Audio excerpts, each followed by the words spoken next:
And welcome back, everyone. Welcome back to day number 2. We made it back. We made it past the first day of qualifiers into the second, into the Esports World Cup 2025 Asia Open Qualifier number 2, the first of the second round of qualifiers. I'm, of course, your host, VIP. With me, I'm joined by these amazing players, by the people in chat, and by my plushies as well. Welcome, welcome, one and all. Whew, it has been an intense 24 hours, a very intense 24 hours. We have cast a lot of StarCraft here, and we are merely only halfway through. We still have the second qualifiers for all these regions, and then the closed qualifiers thereafter. But we can make it. We can make it. Let's go.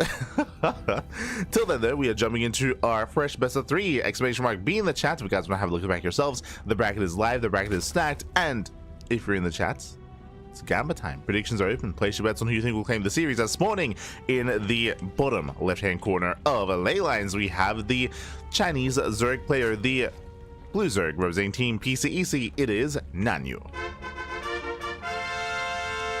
And spawning in the top right-hand corner, we have the observer himself. We have the red Zerg player, also from the land of China. It is Moku. And if you're in the chats, again, Gamma time, predictions are open. I do need a moment to quickly set things up. There we go. In regards to our player colors and player names. Bam. Got Moku.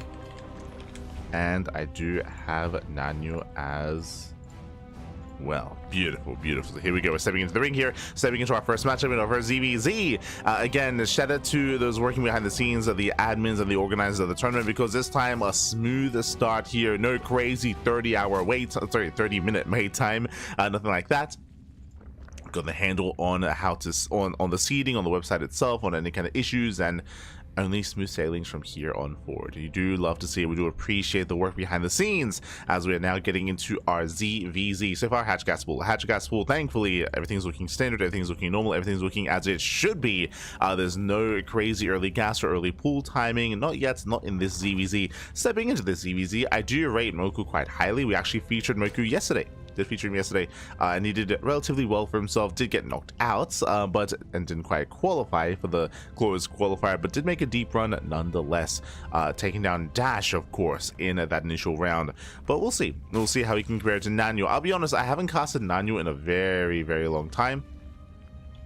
It's been quite some time since we have featured Nanyu on the channel, so I'm curious to see how much they've grown since then. I've always been watching Nanyu from afar in regards to tournament results, in regards to like Jin King Cups or Sunrise Cups, for example, other like Chinese regional events, the team leagues. But now we get to see them here and now. Let's go. Do you get to experience them here and now? Meanwhile, so far, Hatch got spooled into our third base. Everything's looking normal. Everything's looking standard. We have the Bathing Nest here from the side of Nanyu, and we should be seeing a Bathing Nest from the side of Moku as well. It's a little bit more delayed, but there we go. It is going to be on the way.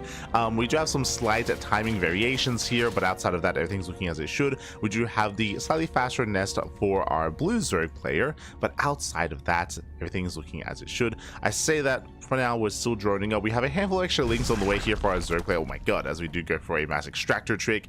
But it's a little bit of a supply block here, unfortunately, for Moku that will slow him down. That's not intentional. It's not intentional here. Moku walling up, getting into roach play.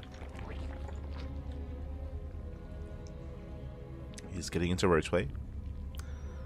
I see, of course, some Rex fans. We did cast Rex yesterday, and I'm hoping that we can cast him later on today as well. Of course, I'm a Rex fan myself. Always, Pappy, always. Este Rex. But for the time being, he doesn't have a match early on. Like, he doesn't have a starting match. And I'll be honest, I favor Rex down there. Like, I think he's going to have a much more stronger showing this week, or this second qualifier.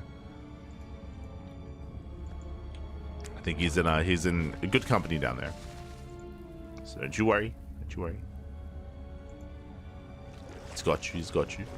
Meanwhile, with the earlier Roach Horn, Roach production has already begun, so you can see that we're kind of skipping the Ling Bane phase of the game. We opened up standard, getting to our third bases. We did open up Ling Bane, but no one is really doubling down and being too aggressive, at least not yet, until now.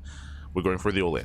So Moku is going for the all-in. He's not joining. The third base here is just for lava. No saturation at the third base whatsoever. Cutting workers at 38, amassing up roaches, amassing up lings behind this, and going for a straight-up ling roach all-in with a couple of bailings to support. Now, Nanu, on the other hand, did drone, not by too much. He did make, what, 7 extra workers. That's not a game-winning amount. Is making roaches himself. He does spot the all-in coming his way, and behind this is massing up roaches, massing up bailings. He's getting ready here for the assault, and this is defendable here for Nanu. As he's mushing his defenses, we do see lings coming from behind, slipping into the bases. Ooh. Yeah, as Mercury has to pull away. Roach is going to be going down at the same time, though. Lings, they do flood into the natural. Good reaction by Nanu. Yeah, roaches are going down, and now he's holding. Nanu, he is holding on. Drones are going to be going down. That is true. Ooh, and we do come in for the surround. Another bailings. Oh my god, Jesus. As bailings do roll in, they deny the surround. Nanu holds. Nanu counterattacks, and Moku is in trouble. Once again, bailings, they zone away. Oh no! Ooh, brutal connections. Yeah, Nanu pushing out across the map. Behind this, how many workers they go down? 4. Jeez, only 4 drones. Only 4 drone kills. Nice around here from Moku. Does catch 3 roaches, but the roach army is still terrifying, and there's still 3 bailings to protect. Again, they hit the zone. They hit just to zone away those lings, and so far they're doing a great job. Oh my god, brutal connections. The lings of Moku go down. Lings of Nanu going to be reinforcing in, and with these roach reinforcements, I believe Moku is going to be able to hold on, but Nanu still maintains a better economy. And with that economy, Lair is on the way. We are lacking upgrades. There's no +1 range or anything like that, so the upgrades are going to be a little bit lacking here for Moku. But it's still really droning up, taking gases, and getting ready for a longer game state. Meanwhile, Moku's not droning. Bear this in mind. The first all-in failed, and what do? You double down. At this point, it's too late to drone. Moku, he knows that he's too far behind, so he's not going to be droning up his third base at all. I don't. Lings, they flood in. They get a queen. Not just one. They get one. They go for the other queen as well. 2 queens do go down. Do you see Moku trying to keep up, trying to hold on? But last is just being torn apart here. I mean, this is the price you pay when you go for an all-in, and when the all-in fails, everything is just looking bleaker and bleaker here for Moku. He does still rally across the map, though. How many roaches? That's a lot of roaches. 16 roaches, 37 lings as well. Is all or nothing for our red zone player. But you can see Nanu getting ready on the high ground. We have a wall of spine crawlers on the way. We have queens here in position as well. They're here to transfuse. Speaking of, they do, and they will transfuse. And they maintain their army. Spine crawlers are now done. Nanu, who was ready for the all-in. At the same time, Moku once again slips into the bases. Does slip into the main. He does slip past into the main base. Drones are going to be going down. We just pull the boys. They just stand and fight. They just stand and fight. And again, the longer this goes on, the worse it is for Moku. Now he's droning up. This is late. Late drones, late saturation. Spire is on the way for Nanu. Of course it is. God damn it. I mean, it's just a way to secure himself. Like, he's ahead, he has a better economy, he has all this gas to work with, is investing into some upgrades. And what better way to make use of your advantage than just rush into Mutas.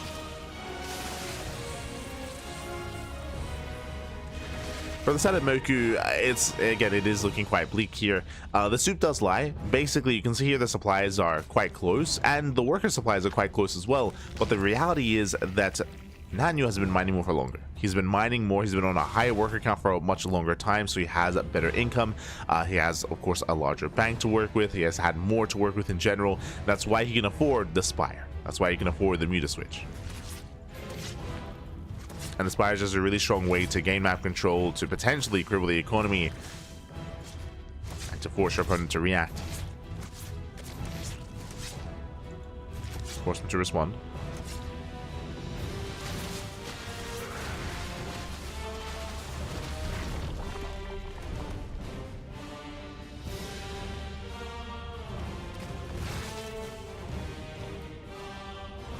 So now we are getting ready.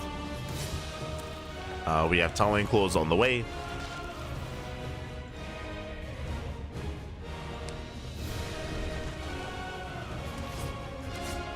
So tunneling claw roaches are a really good way to actually get across the map despite Muta play. as mutas are revealed, and we have the Hygiene on the way as well. So again, mutas, they will gain map control, they will shut down all these overlords, they will pin down the red Zerg, they will pin down Moku, but that's why Tunneling Claw Roaches are a good way to burrow down and to try to get across the map without being spotted by the overlords and by the mutas, to make use of this army in some way.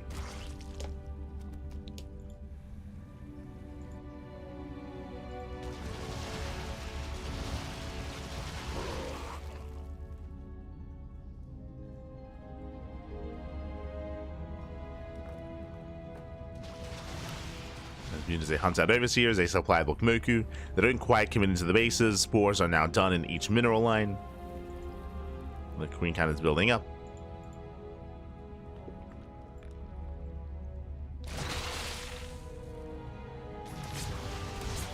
It's building up the Queen count. Ravagers are being charted down. Burrow is now done. Tunneling Claw still needs a little bit more time.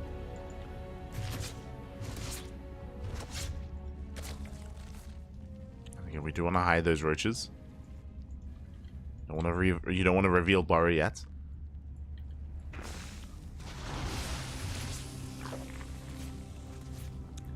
Behind this, we are taking and transitioning into lurker play.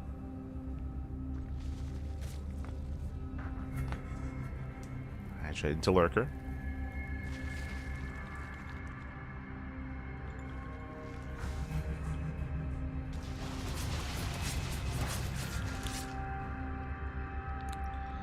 So far, just running into queens, going to be zoned away. Again, it's not mass muta, so the queen count doesn't have to be too high. But lurker's already morphing in for our blue Zerg. Likewise, Hive is about to finish up as well. We are already getting spine crawlers in each of the bases. This is to help defend against something like Tunneling Claw Roaches. So good read. Ooh.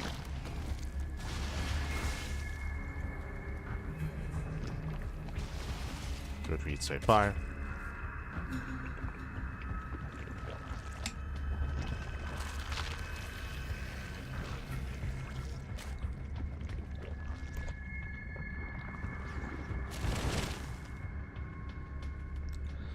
Roaches are moving out. As we mentioned, for the most part, we're set up back at home. There's an overseer here in between the bases, so this is not where the roaches want to go.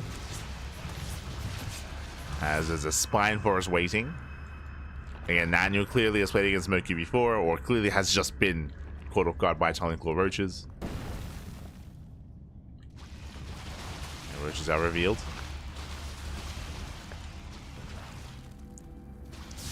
You have a second wave pushing on the right hand side. Half of the lunkers are ready. Ooh. And does get a queen. Good one, Gesu. Takes down 2 queens, not bad. And can maybe get a... I mean, there's no detection. I was going to say maybe get a lurker, but that's not going to happen.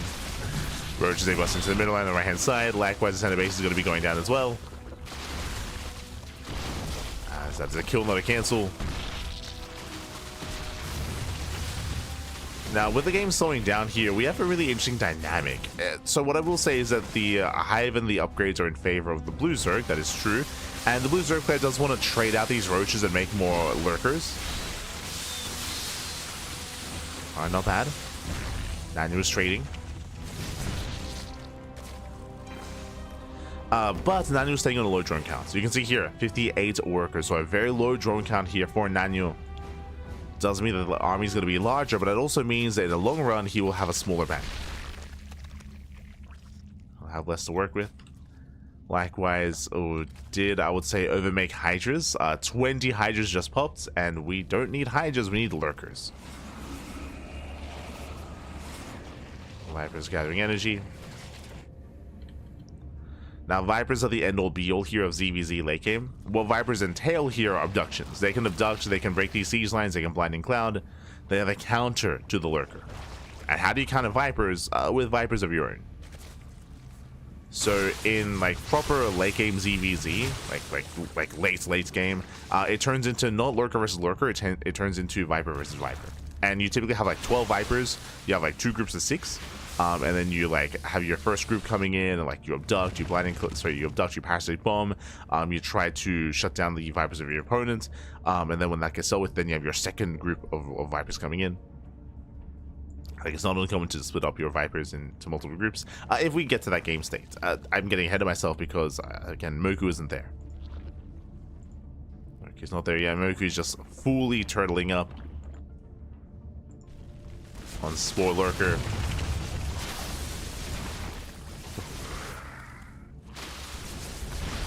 Once again, we're just freeing up supply. As roaches bleed out, we should be replacing them with more lurkers. There we go. Hey, more lurkers on the way. Likewise, Moku should be doing the same thing here. He wants to get rid of these roaches. Doesn't want to throw them away completely. For nothing, I mean. Doesn't want to trade, ideally.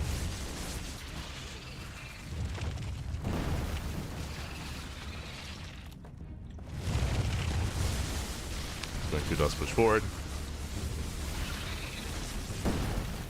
We don't want to waste Viper Energy on roaches of all things. Yeah, don't want to waste it. One lurker goes down. May now he's pushing forward. And do we have any Vipers on the side of our red Zerg player? We do. But they just popped. They're not ready. They're not ready for this. Now the Hydra count is, it's decent. There's the first abduction. Oh. Abduction coming in on the Overseers. Getting 1, getting 2, getting 3. Getting it to 4. Likewise, Moku going for abductions on all the... It's caught out, the Viper goes down. And again, you can see how crucial Vipers are in this kind of game state. It's all about the abductions. It's all about abductions. And it's going to be all about the Viper versus Viper. But again, Moku needs more energy. He's not really ready for this.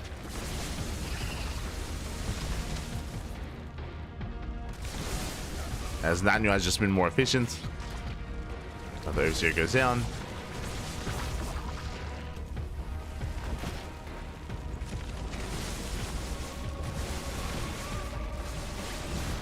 We have 4 more Vipers on the way.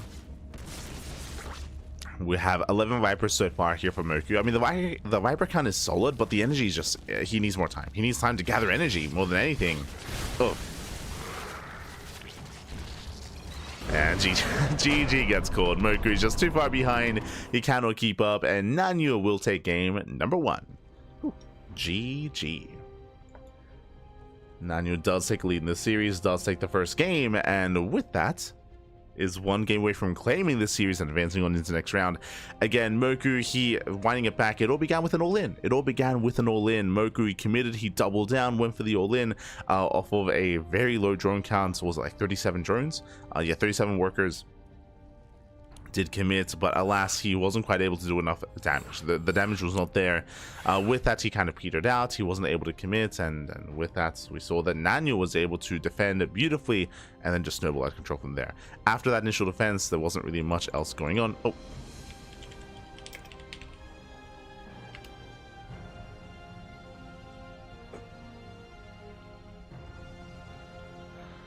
But after that initial defense, there just wasn't really much left here for Moku. He was trying to stabilize, trying to catch back up, but he just wasn't quite able to. He was overwhelmed.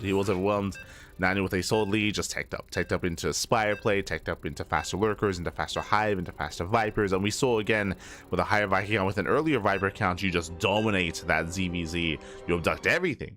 You abduct all things Zerg. GG. GG well played. With that, we're getting into our next game. We're getting into game number 2, and we'll see how our players do adjust coming into Tokamak. Let's go.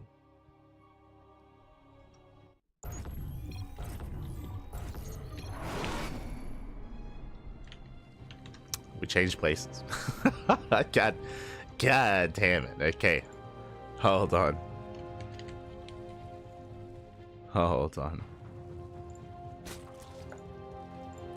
As spawning in the bottom left-hand corner here of Tokamak, we have the Chinese Zerg player, the Red Zerg, down in the series.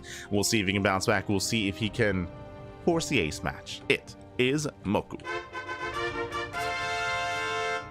And spawning in the top right-hand corner, we have the blue Zerg player, himself, leading the series 1-0. It is Nanyu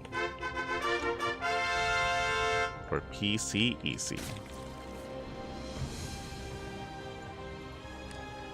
So just changing up our players. Beautiful.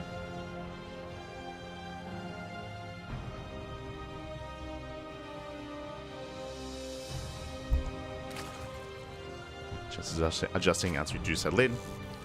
And so far so good. Once again, Hatchcat's pool. Once again, there's no early pool, no early gases, no early shenanigans in the early game.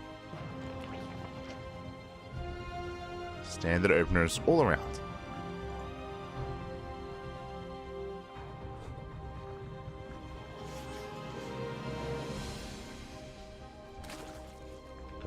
The Viper, just yoinking all day.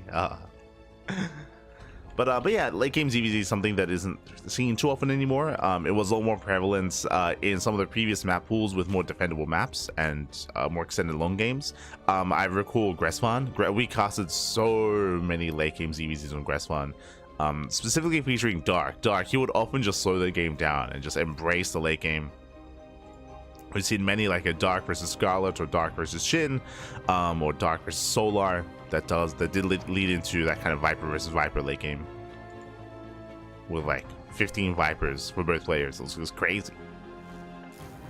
Nowadays it's a rarer sight just because the maps are a little bit smaller and a little bit more open. It's a little bit more difficult to actually get to that kind of game state. We got there in game one, of course. I say we kind of got there because, again, Moku was behind from almost the beginning of the game because of the failed all-in. So Moku was just playing catch-up the entire game and never quite caught up.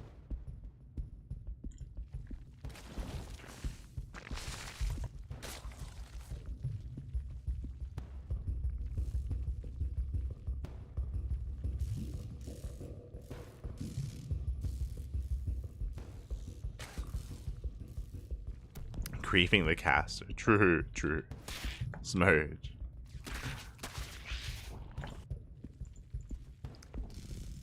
As we have our Bailiness on the way for both players. On the side of Nanyo, from the side of Moku as well. Lings they poke in. And coming into a game or coming into a map like Tokamak, I don't really expect to see an all-in again. This map is known for having a longer rush distance. It is a more defendable map as well. All-ins struggle that much more on Tokamak. Not saying that it never worked. No, they do work from time to time, but it's more difficult. It's more difficult to make them work out here. You're heavily relying on catching your opponent off guard. You're heavily relying on your opponent being too greedy and overextending, underreacting, or overreacting at times.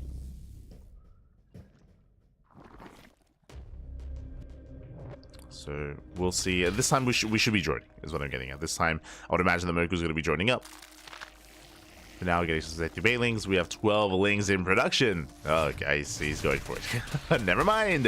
Moku's going to double down. Meanwhile, Nanyu gets across. He shouldn't get much done here, though. Oh my god. As he almost does lose his Lings. They trade out their Banelings. And we do see that Moku is cutting workers at 35. He's Ling flooding. He's going for a Ling Bane bust. He's not making roaches, but making nothing but Lings and Banelings. And he will pull the trigger. Does it get spotted? Does get spotted. Back at home now, he needs Banelings. They are a little bit late. Roach production has begun. But he needs those Banelings more than anything. Does need them ASAP. Lings, they hit the third. Nanu, he has to evacuate. Losing one drone. And he's welding it. Oh my god. And he's welding in. A bit of a premature detonation there. One Bailing goes down. There's two Bailings left. And he has to make them count. And behind this, we drone. Behind this, we do see droning here from Moku. He's now droning up. Moku is in a worse position. He invested heavily here into the Sling Bane and he did not do enough damage. Not enough. He's actually, and we see why he's moving out. So we have 11 roaches. 11 roaches from Moku. Moku does have the higher roach count. Moku is all in. As he's reinforcing with 18 Lings. With good enough Bailing connections, Nanyu can hold. Spine Crawlers, these are late Spine Crawlers. Yeah, late Spine Crawlers. Nanyu, he should have seen this. He should have seen this moving out. That's going to be a tough hold. Starting back the army. Moku's still doubling down. Bailings are rolling in. Oh my god. And so far, Bailings, they will zone away. But last of roaches, they need support though. And one bathing goes down, the other doesn't connect. And with that, Moku, he may have just started. He comes in, he claps on top of the army, he does get a full surround. And without Bailey's, that's nothing to stop him. Yeah, this time he does it. This time he catches out the entire army, the queens, the roaches. And Moku is looking to tie up the series. As he will kill the army, he will catch the army, he will catch the third. From here, you can just catch some of these reinforcing roaches. Swankle is repositioning, but again, Nanyu, he did not have an overlord here outside of the bases. He had a late reaction, a late scout. Got some lackluster bathing connections. With that, he's in a rough position. Now, winding it back here, what's impressive is that the worker counts are still relatively even. Just now, we do see Moku taking a worker lead. I mean, he's going to be mining more efficiently here from the third base. That is also true, so more efficient mining.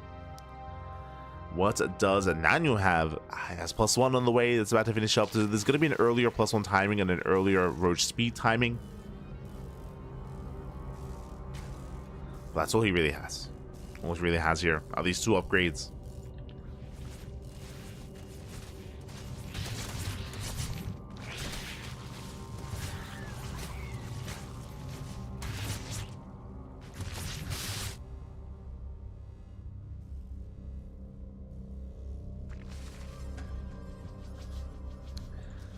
As Moku likewise is still building up, still droning, still saturating. Moku getting further ahead. Now we're going to see a bit of a shift in dynamic. Basically, Moku, he's droning up really heavily. He's droning up to 65.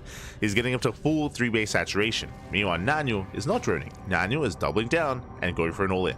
So the turns have tabled. Nanyu has double the roach count. Uh-oh. Double the roach counts. Lings can make up for it for Moku. Speaking of Lings, they try to catch reinforcements, and they will get 1. They will get 2 roaches. Very nice catch. Very nicely done. A couple of roaches are going down. May not be moving in. Files do not connect. They zoom back the army. And the longer this goes on, the better it is for the Red Zerg, for Moku. As he's catching up in the roach supply.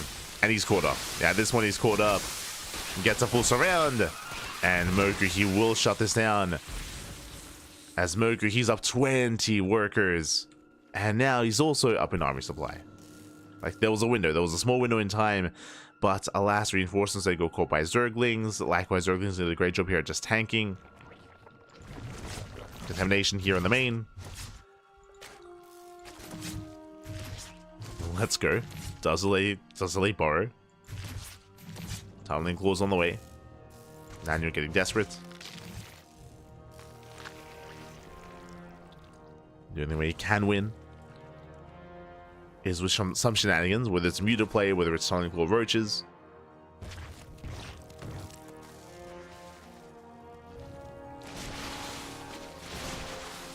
Moku is supply block. That's 7 overlords in production. Jesus.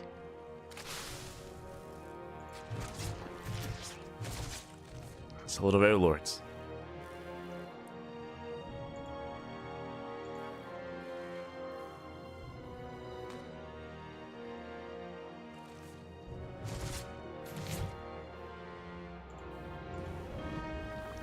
On the way.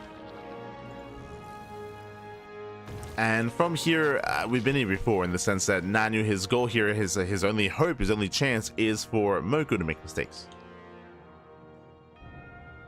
Moku does push through the center. At the same time, roaches, they do slip into the bases. Nanyu ideally wants Moku to race back home. Roaches on borrow. 2 on borrow. Remember that Moku does turn around. Yeah, he's turning back.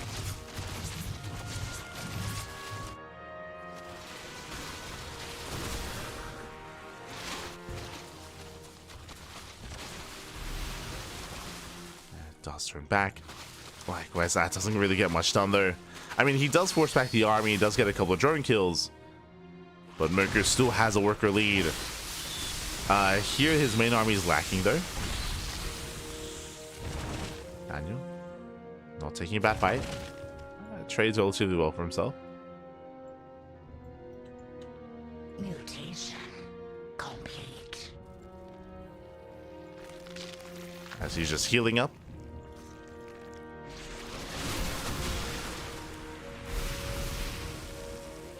those roaches. Getting ready for that run by. Once again, just causing a distraction. And what can he get done? There is Novus here. Yeah, there's Novus here. There are reinforcing roaches. And Moku's fine. That sounded like a bad fight where he takes all the wilds to the face. He should be able to hold his own here. Yeah, better concave, better setup, more faster reinforcements for Moku.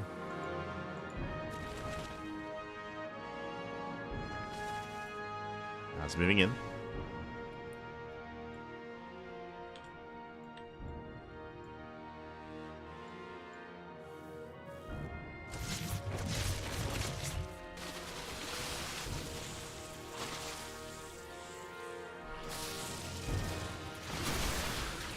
Oh, good. Oh, some decent biles. Biles they connect. Roaches they slip out across the map. Alright, they get a couple of roaches. Drone, sorry. Nice targeting. Nice target firing there from Nanyu.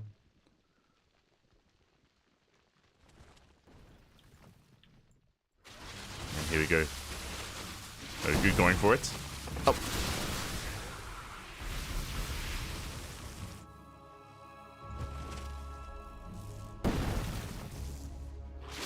You're pushing in. Oh.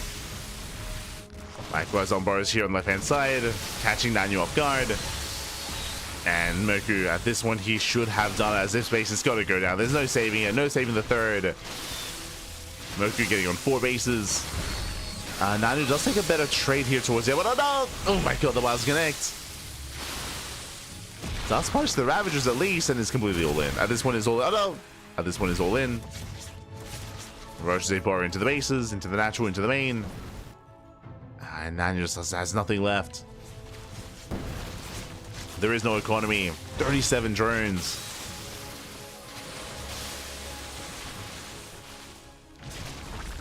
Likewise, he gets into the main.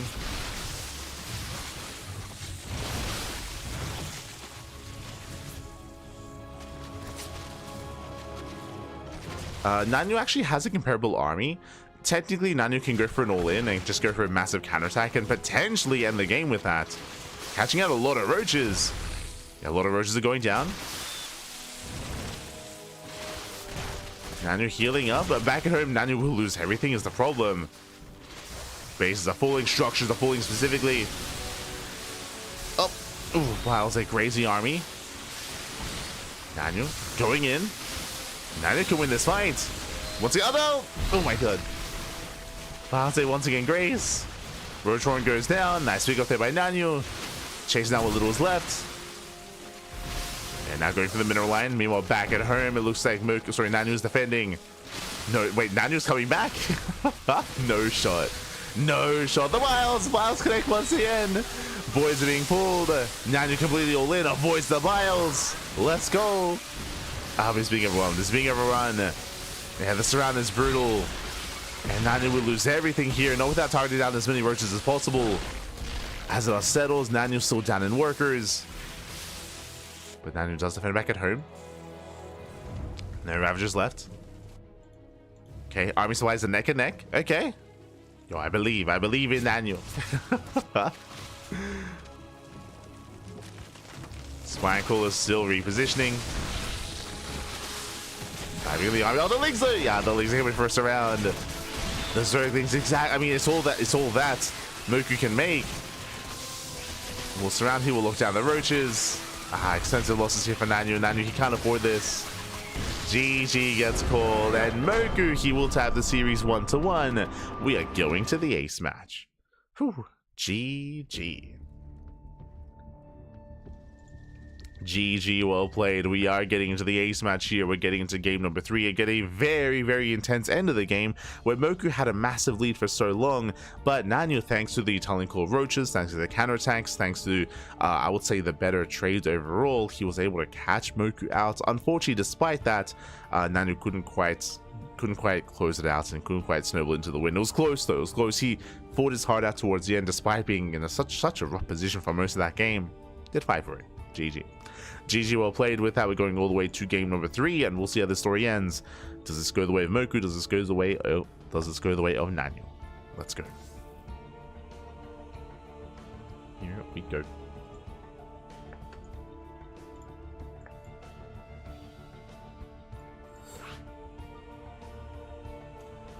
Borrow and +2 makes 0 sense from Nanyu. As you saw, like, Nanyu was going for ways to recover in that game, which was the correct thing to do.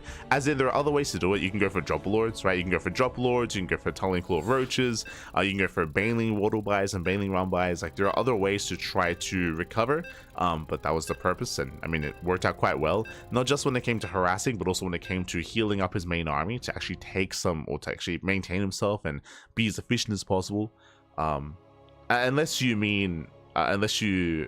misstated, and unless you meant Moku, I would agree that I don't think there was as much reason for Moku to get tunneling claw roaches, as he was like the defender and the player that was further ahead. But it did also allow him to also break bases and get across the map. So I would disagree with the statement that it didn't make any sense. Made sense. And here we go, we're getting into our next game. We're getting into the ace match here in spawning in the bottom right hand corner of Incorporeal. We have the red Zerg player, the Chinese Zerg, fighting back, putting a point on the board. It is Moku.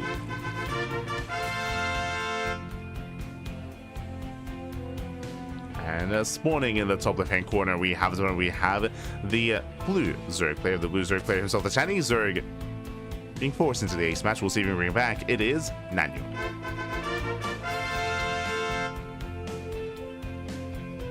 We go.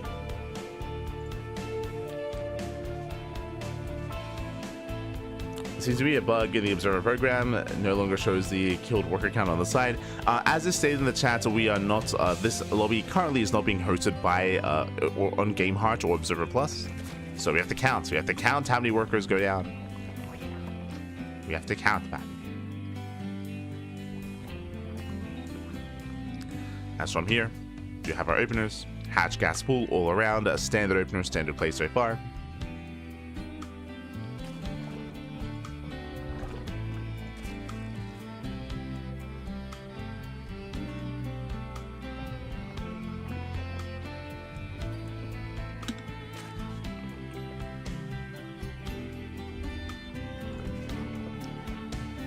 So we are going to build up. And so far we've had quite aggressive games here from our players. The games have been quite long, and usually even though we've had aggression, we've been able to take leads, it's been a little bit more difficult to end the game. So the game has been progressing a little bit further here, whether it's into mutants in game 1 or into just additional roach ravager in game number 2. We'll see where this takes us. So now our players are just droning, they're just saturating. And welcome to Incorporeal. Incorporeal is another one of these larger maps in the map pool. Longer rush distance by ground. We have the Zelnaga Tower as well to get eyes on any kind of move out, any kind of aggression. To scout to confirm what's going on. As third base is now being taken. Third base is on the way for Moku.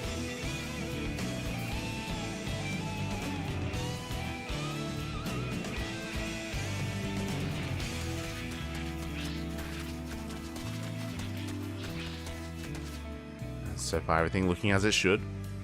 We pull one out of gas from both sides, getting into Bailey Nest.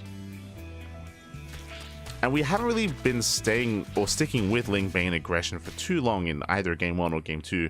We've been very fast to switch out into roaches. We have seen a lot of roach aggression and roach all-ins. That we have seen plenty of this series. But Ling Bane less so.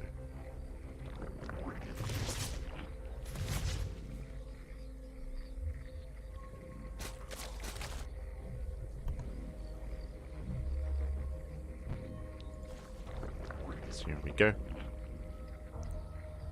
Speaking of, roach horns on the way. Both players are droning. No one is massing links. Not yet. Right now, we're all just droning up. We're all just saturating. We're building up our bases.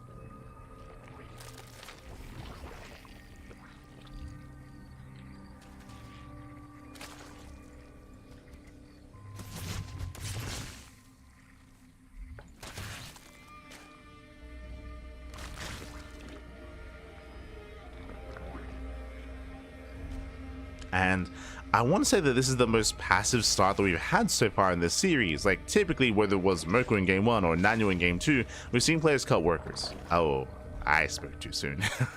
I was about to say that we've seen players cut workers early on before they saturate the third base, and that's what's happening here. Moku, it's his turn as he does cut workers at 40 drones. He's on 2 gases back at home. No lair, of course, no upgrades. He's massing up roaches, massing up lings, and he's getting ready for his push across the map. Again, we saw something similar to this in game 1. It did hit with 37 drones, if you remember though, not 40. So he joined up a little bit more. Lings, they scout the roaches. Roaches are spotted. Spine crawlers on the way. We have 3 spine crawlers here, 2 at the natural and 1 at the third. And Nanu's getting ready. You know, Moku rallying everything towards the third base. Banelings are on the way as well to help zone away the Zerglings. Spine crawlers almost done. Okay, Nanu needs a little bit more time. Moku moving in. Banelings, they peel up into the mineral line, but there's not many drones. Banelings, they crash into the spine. Yeah, the spine crawler hasn't broken. Moku gaining ground. Baneling is wasted. Well, it was targeted, I should say. Well, transfuse. And with that, Nanu does defend the natural, but can he save the third? Third is getting low. Third is getting very low. Last no transfuse. There we go, just barely towards the end. Transfuse goes off, reinforcements are coming in, and Nanu, he saves the base, saves the expansion. But did cost Nanu a lot of workers here. 6 drones did go down. Okay. 6 drone kills. With that, Moku takes the lead. Moku droning up, saturating behind this. Now taking up into +1 range, into a lair as well. Everything slightly faster for our red Zerg. Again, just a little bit surprised and caught off guard by how many workers went down during that.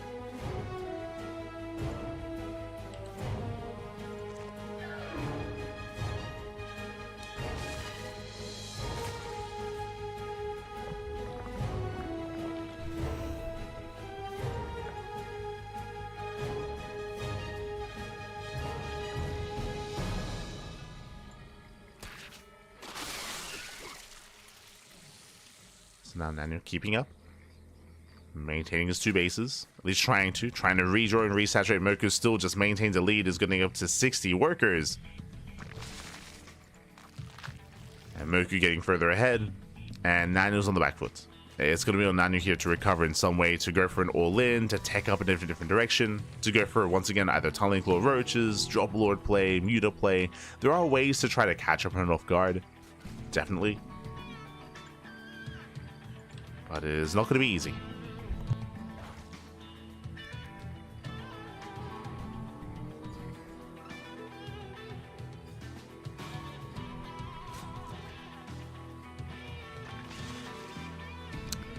So just stretching. Meanwhile, we do see Moku. He does have a lead. With that lead, he's going for a Spire. Looking to extend that lead.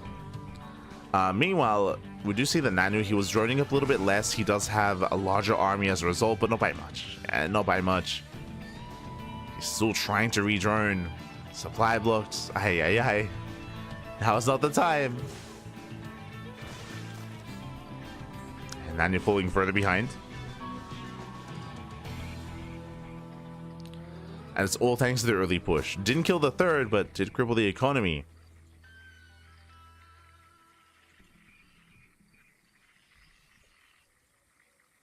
With that, Moku moving out. Spire is almost done.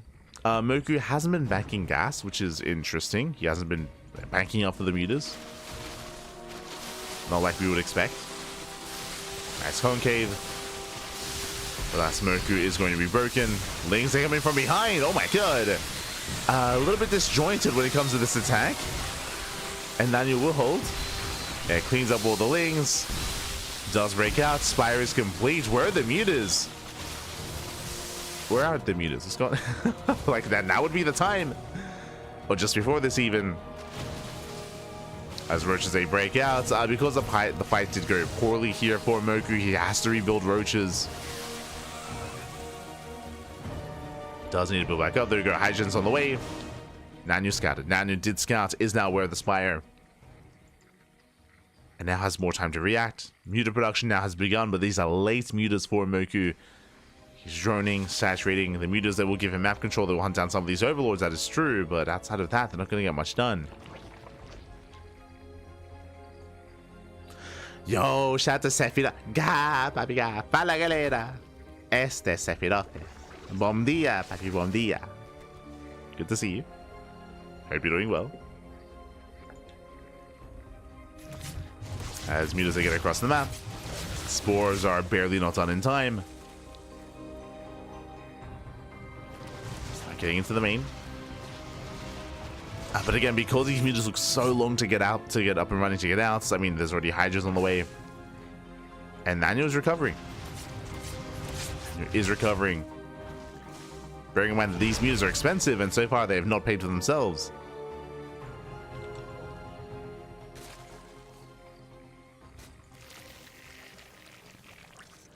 They force out some Hydras, but I mean, they can still be useful here in the main fight.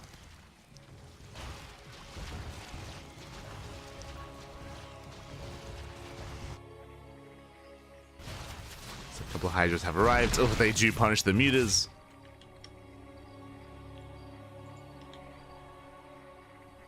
Moku's still looking for a way in.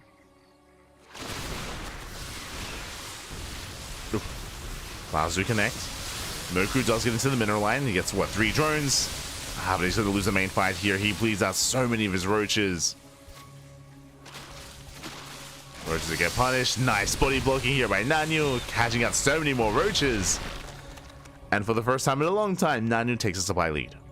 Does take a lead in supply. Is still down in workers, still down in economy, but he has a massive army.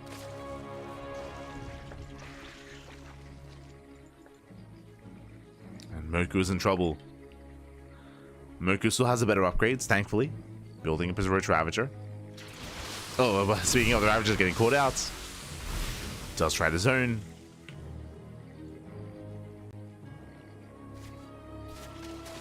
As Nanu is overwhelming. Now moving out.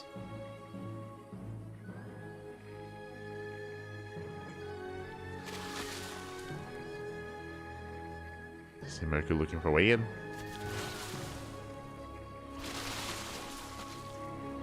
He's still looking. Roaches a peel off. Thankfully, Moku is keeping up. Likewise, has the concave, has the high ground. Despite the lead that Nanu has, it's hard to kind of break through this, but he's doing it. He's breaking through, starts stepping in. The Wiles! Oh my god. Wiles don't connect. Likewise, Moku going to be zoned away.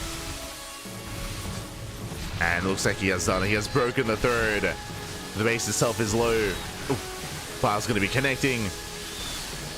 With reinforcements, I say that Moku, he should be able to hold on. A lot of roaches are wasting the DPS. Yeah, they're not getting much done. And Moku is going to be able to hold on. Can we snipe the base just in time? The fourth is going to be going down. The hatchery is low, but does survive. Moku holds, but at what cost? At the cost here of a mineral line, of his expansion. Drones have been going down. Hatchery falls. And again, Moku, he had a good start. He had a good start this game. He was ahead in upgrades, but the Spire was lackluster. The mutas were too late, so they never really did anything. They didn't really impact the game. They got scouted. Likewise, Moku got some rough fights where he did overextend. And GG gets called. Well played. Good luck as well. And Nanu will take the series 2-1, advancing on into the round of 16. GG. GG, well played with that. Nanu, he will claim the series. Congratulations. Moku did put up a good fight here. And again, here in the ace match, he was ahead. He had a strong start. He was up in workers, he was up in army, up in upgrades, up in almost every single aspect, but he took some rough fights. And likewise, the investment into mutas was not worth it in the end. It was late. Because it was so late, it just did almost nothing. I think he killed like maybe 1 or 2 drones with his mutas. With that, we saw that Nanu was able to catch up. He was able to catch back up, able to punish his opponents, able to catch or take some better fights, able to shut down the mutas. GG. GG, well played. With that, congratulations. Nanu will advance on into the next round where he has an opponent ready and waiting. Let's find out who that is. Let's find out. Yo, meanwhile, big shout to, oh my god, big shout to Gipopa Tidik. Oh god. It's quite a word, but thank you so much. Thank you so much. Quite a name even. Thank you so much for the support for the Twitch Prime. Thank you so much. We do appreciate it here. God, thank you so much as we do cast on a regular basis, and I hope you enjoy the content, hope you enjoy the casting, hope you enjoy the StarCraft, and I hope you enjoy the emotes as well, as we have plenty of very cute, very duck related emotes in the chat, so I hope you enjoy as we are going to be following Nanu into his next series, into the next round. Let's go.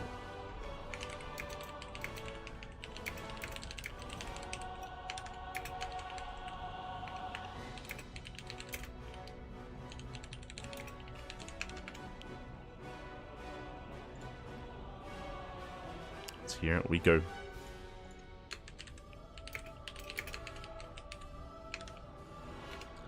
GG, well played. With that, let us switch our scene over and catch up on the bracket and figure out where we are and where we are headed. Just go back from Dallas, still recovering. My sleep schedule just got wrecked. No, cuídate, papi, cuídate.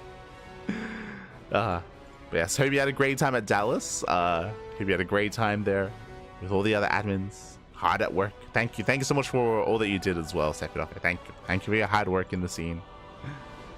Do appreciate it. As we have some catching up to do. Here we go from the top. Looks like we have some updates. Here we go. We have Firefly, as we did mention. Firefly, or I should say, Nanu takes on Moku 2-1, and Nanu's up against Firefly in the next round. Likewise, Oriana waiting in the qualifying match as well. Let's go. So Oriana is waiting in that qualifying match, and we'll see how these matches do turn out. Firefly and Oriana have been patiently waiting. Again, Oriana just speedrunning his way through. Scrolling down, we have Jim. Jim takes down Saigo 2-0, and likewise GogojOey just took down Erebus Black 2-0 as well. Joey versus Jim up next as well. Another qualifying. The qualifying matches, they're starting up. Honestly, I'm tempted. I'm tempted to jump on Joey versus Jim. Big fan of both players. Jim Jaime, of course, is the OG himself, the Chinese Protoss player. At one point, he was the best player in all of China. 100%. Very old school, very old school. Meanwhile, Joey, of course, nowadays he has another career going on. You know, he plays part-time nowadays for fun, but big fan, and Joey is a good friend, near and dear to our hearts. Scrolling down, we have JieShi. JieShi still mid-series against Xiaojin Che, I believe. Along those lines. Do apologize. As Lin takes down Stardash 2-0. Lin waiting for the winner of that series. Going down a little bit further, we have Nanami. Nanami Chiaki takes down Restart 2-0. And we have Rex versus Cassie in the round of 16. So still plenty of matches going on, plenty of series ongoing.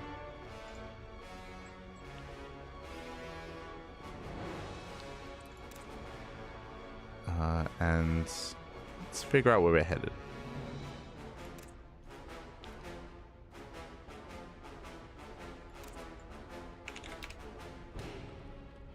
As I don't see Firefly online.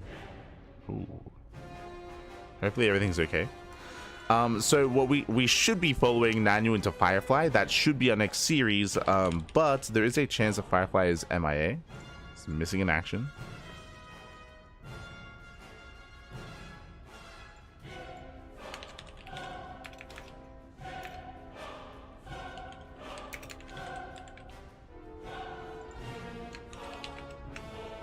Done.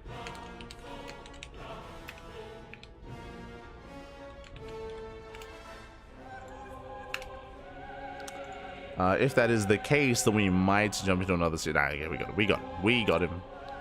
Again, I would love to cover GogojOey and Jim, but it makes the most sense here. We typically try to follow players whenever we start a broadcast like this. So we just covered Nanu, of course, Nanu versus Moku. So we're going to be following that into Firefly. That is the plan. Is the plan.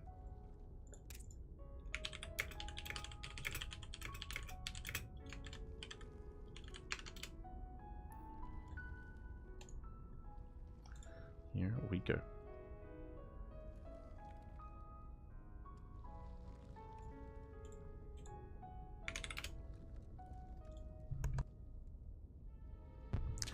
But it looks like vetoes are underway, so we're going to be going on a short break. And when we come back, Firefly versus Nanyu is going to be coming at you with a PVZ. See you soon after the break.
Welcome back, everyone. Welcome back. Ooh, hope you enjoyed that short break and that lovely brutal OSC as we return. We return here with our second series of the broadcast. We return with the round of 16. Round of 16 here of the Esports World Cup Asia qualifier number 2. And we are jumping into our PVZ as spawning in the bottom left-hand corner of Ley Lines. We have the Chinese Protoss player, the Red Protoss. It is Firefly. And spawning in the top right-hand corner, we have the blue Zerg player, the Chinese Zerg, representing Team PCEC. It is Nanyu. Here we go. And if you're in the chat, predictions are open. Place your bets on who you think will claim the series. Best of luck in the chat as we get our gamba going. As we predict on who will claim this. Again, Firefly coming into this is going to be a heavy favorite. He was almost able to make it through the first qualifier. Meanwhile, Nanyu is more of an up-and-comer, has been improving quite heavily here over the past couple of years, specifically of play. But we'll see how he can compare to a much more established player like Firefly. A much more experienced player, if you will. Oh boy.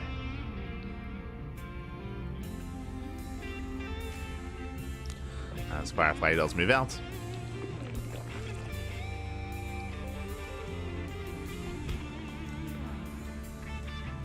Does move out. It does threaten the main.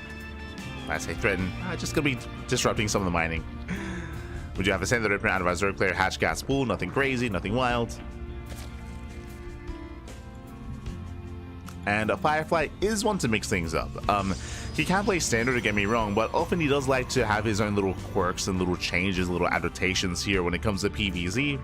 So my eyes are going to be on Firefly to see how he does approach this. I think we saw this during a couple of days ago when Firefly took down Max Packs. For those that weren't here, we did cast Firefly versus Max Packs during the World TV Monday in a best of 5, and Firefly did defeat Max Packs. He was able to out-mind game Max Packs and kind of outbrain him, if you will.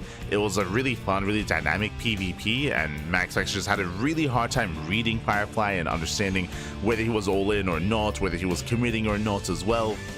It was a crazy series. And Firefly is a little bit similar in this matchup. Not quite the same, but you know, a little bit similar in the sense that he is one that's willing to go into like Glaives, for example, like Stargate Opener into a third base into Glaives, into Charge, into a more odd Robo follow-up. We'll see. We'll see what he goes for.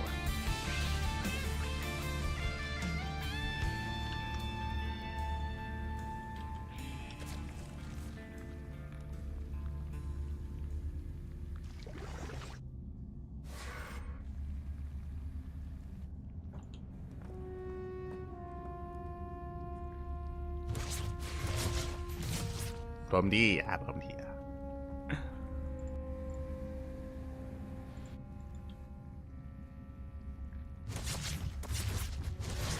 As your Oracle's on the way.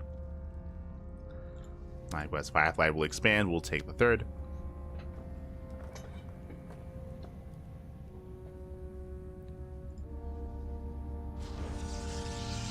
We'll take set third base. We're still just waiting for the tech. That's what we're really waiting for here is the tech of choice. Twilight Council, Forge or not, upgrades or not. Do we go into Blink? Do we go into Glaze? Where are we headed? Where are we going? Do we go Robo instead? I do recall Firefly going for Archon drop base play at some point in the past. Again, it's been a while since Firefly has played regularly. As your Oracle dips in, gets one drone. Does take down one worker. There's that Twilight Council. But at this point, there's plenty of progression on the base. We should be seeing a Forge. Yep, there we go. Forge on the way, plus on a Blink. Standard play, standard build, standard follow-up out of Firefly. Bearing in mind that Oriana is waiting with the winner of the series, so we're going to be following this into Oriana. Oriana, of course, a Chinese Terran player. Big fan of Oriana. Big fan. Near and dear to our hearts. He was once a regular in these in the Grand Platypus Open. In our regional bi-weekly or even weekly at times tournaments. Oriana was a regular. Oh, meanwhile, nice started stepping. Oh my god, catching out the Oracle. Oracle taking a lot of hits. Firefly does overextend. As Firefly does hit the bases. Ooh, does overextend once again, losing the first Oracle. Ay, ay, ay. Firefly, calm down. Having some missteps here and there, losing the Oracle for free without getting any damage. Not like this.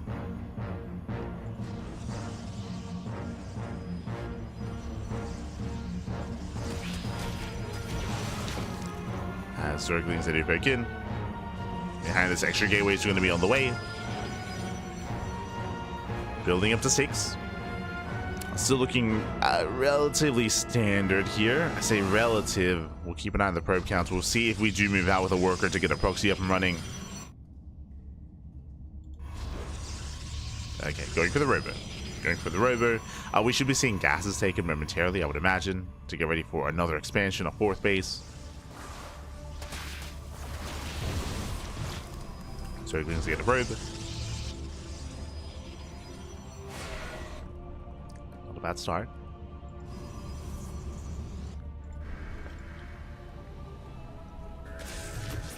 Let's get a worker. We've been focusing a lot here on Firefly and what he's been taking up to, but from the side of Nanu, he's been playing safe. been playing safe, going into the Roach Horn, going into +1 range. We do have the Infestation Bit on the way. I would typically say that this should be for a Hydrogen, for a Hive, and for Lurker production.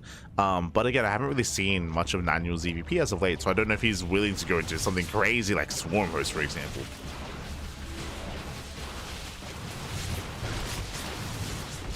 Now starts stepping in at the same time. A Ling Rumba here across the map. 4 probes going down, not bad. Does get 4 workers. Lee Stalkers, they trade well. They pick off Roaches, they threaten the Queens. Adepts, they shade into the mineral line. More drones going to be going down, getting up to 10 drone kills. Ay, ay, ay. Oh, yeah, that should not have happened. 11 workers going down. The Roaches are falling as well. And Nanyu is falling apart here, losing more Queens. Barely not. Oh, my God. Barely the Queens do survive. Stalkers are punished.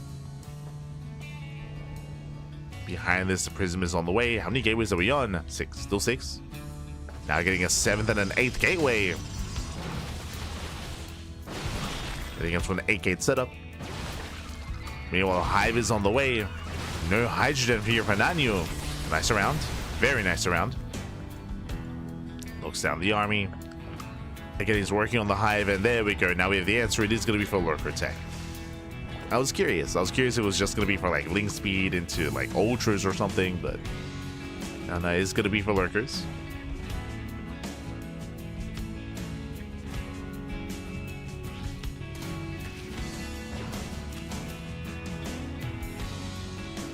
So Nanyu is taking up. I will say the Firefly at this point is falling behind. The Firefly, his 4th base is very late. He should have already had it by now, but the 4th base is heavily delayed. So the economy is stifled here for Firefly. He is being active and he has been able to achieve damage with his Adept counterattacks and with his Stalkers, don't get me wrong. Oh no, he gets it! One more volley! Yeah, one more, he does get the base. There's a recall. He escapes, he loses 2 Stalkers. Barely 3. But that was worth it for Firefly. Catching out the expansion. Okay, suddenly Firefly he's in an okay position. His 4th base is late, but hey, I mean, he killed the 4th of his opponents. It's okay.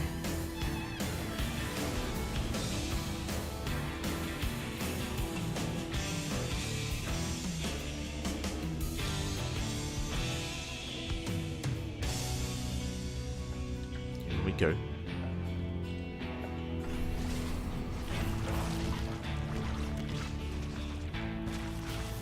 Yo, shout out to D-Mega in the chat. Papi, buenos días, buenos días. Ese D-Mega. The Oracle's going here one way. Getting up to 8 more drones. No Spore, no Queens. 8 drones going down. Ay, ay, ay. Firefly just clawing his way into this. To the point where now he has an overwhelming army. Archons, Immortals.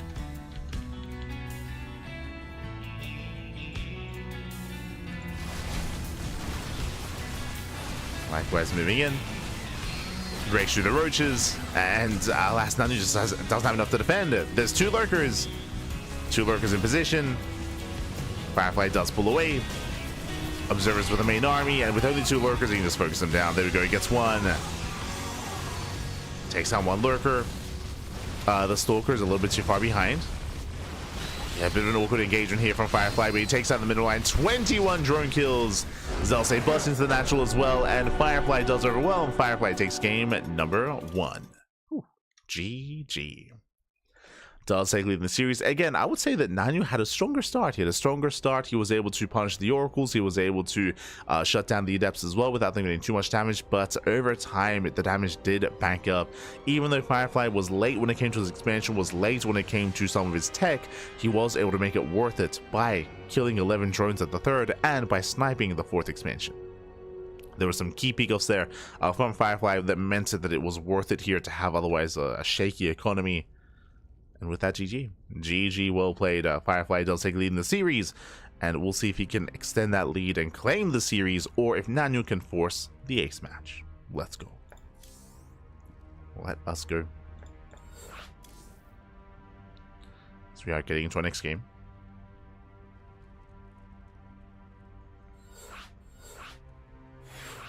As we are loading into Pylon.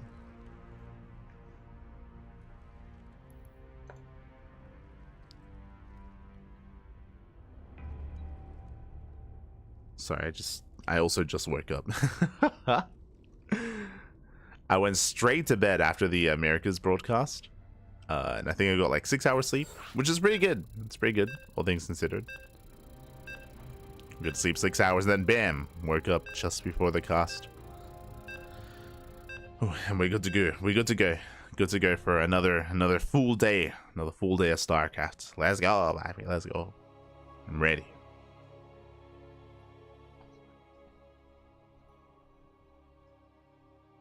Just stretching. As we get into our next game, and God, they changed places once again. God damn it. hold on. Hold on.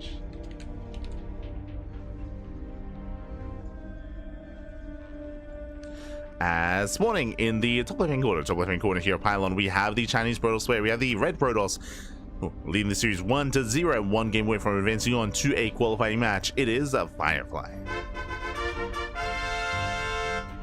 And spawning in the bottom hand corner, we have the blue Zerg player, the Chinese Zerg representing Team PCEC. It is Nanyu.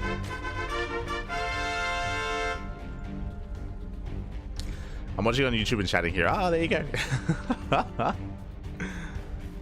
Good to see you, Demega. Good to see you.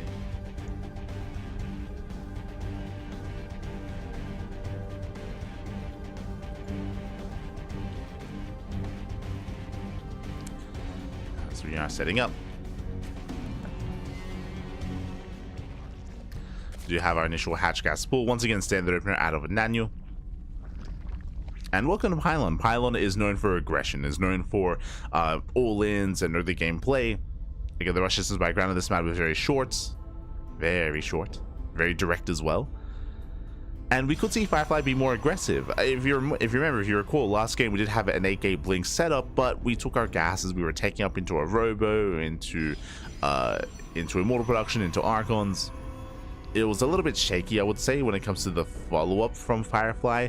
So I wouldn't be opposed to him committing and just doubling down and just going for something like an 8-gate setup. We'll see. Something more aggressive, I mean.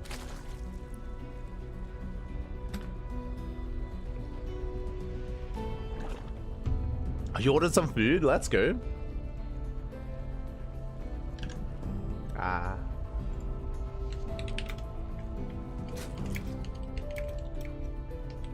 Hold on.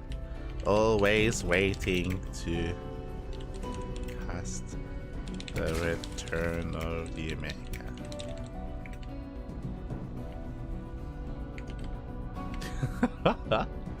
Shout out to the Omega again, a Peruvian Protoss player.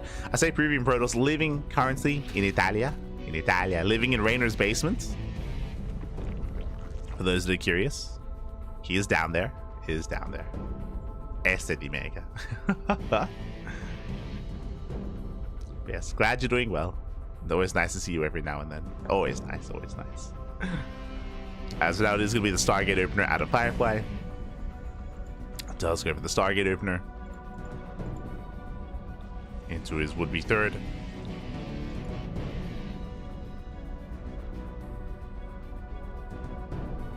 I'll try to stay awake to watch my coach play on NA. Oh, let's go. Who's your coach?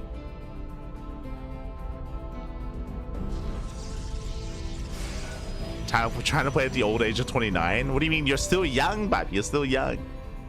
We Wardy hosted the Boomer Bash the other like a month ago, maybe 2 months ago at this point, featuring, I mean, to put things into perspective, right? It's like you have like players like Bjorn and Hero and Solar and Bunny. They're all like 28, 29, 30, 31. Like it's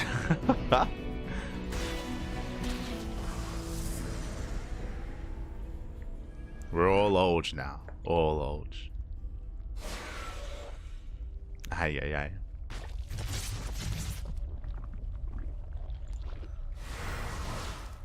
As I've said, juice them into the mineral line. Bearing in mind, two of them taking one-shot drones. So far, 1, 2, 3, 4 drones going to be going down. Aye, getting it to 5. Oh my god. 5 drone kills. A strong start here for Firefly, making up for last game. Behind this earlier Twilight Council, gateways being thrown down, and do we go into something a little bit different this time? Our eyes are on Firefly.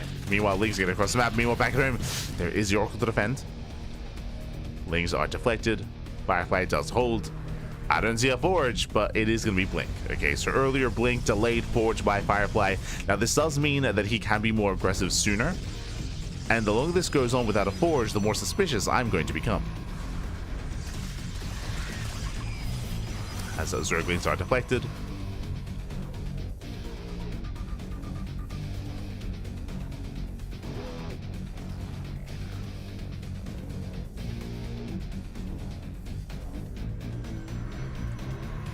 Zerglings, they rotate over. Oh.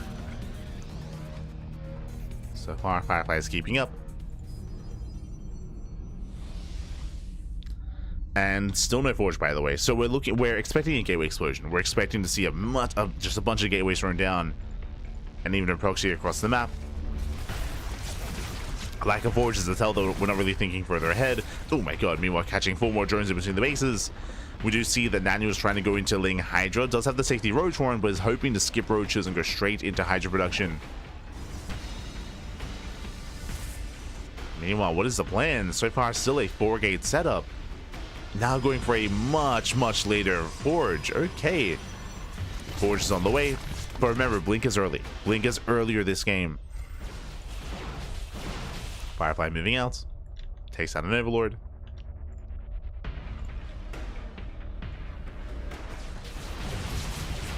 Firefly spreads the bases. Diving on the Queens. Yeah, Lings are trying to buy some time, but the Queens are exposed. Unfortunately, a little bit too greedy. We're waiting for the Hydras. There's nothing here. There's nothing here. There's no army. Hydra production is underway, and there's just nothing to defend. Hydras are trickling into the army. Losing 1, 2 Hydras already. And Firefly, with this earlier Blink push, is catching Nanu with his pants down. The pants, they're completely down. Completely. They're nowhere to be found. Yeah, GG gets called. Nanu, he was caught droning, caught teching. Nanu had nothing to defend. And Firefly will take the series 2-0. GG. GG, well played. Nanu just being far too greedy there, bearing in mind that this was an earlier Blink timing than normal, with a faster Twilight Council into a faster Blink. With that, Firefly able to move out across the map, and unfortunately, Nanu, again, as we mentioned, he was just being a little bit too greedy, cutting too many corners, and with that, there was nothing to defend, to hold on to. GG. GG, well played. Firefly, he will advance on. He will advance on into a qualifying match where he's going to be featured against a Terran player now. Not a Zerg, it's going to be Firefly versus Oriana. Let's go. Again, Oriana, he is a Chinese Terran player. Again, at one point was a regular in our tournaments for a very long time. I would say that Oriana was, at one point, of course, focusing on studying. But nowadays has actually returned to competing a little bit more often. He did take a long break from the game, like Oriana was missing for quite some time.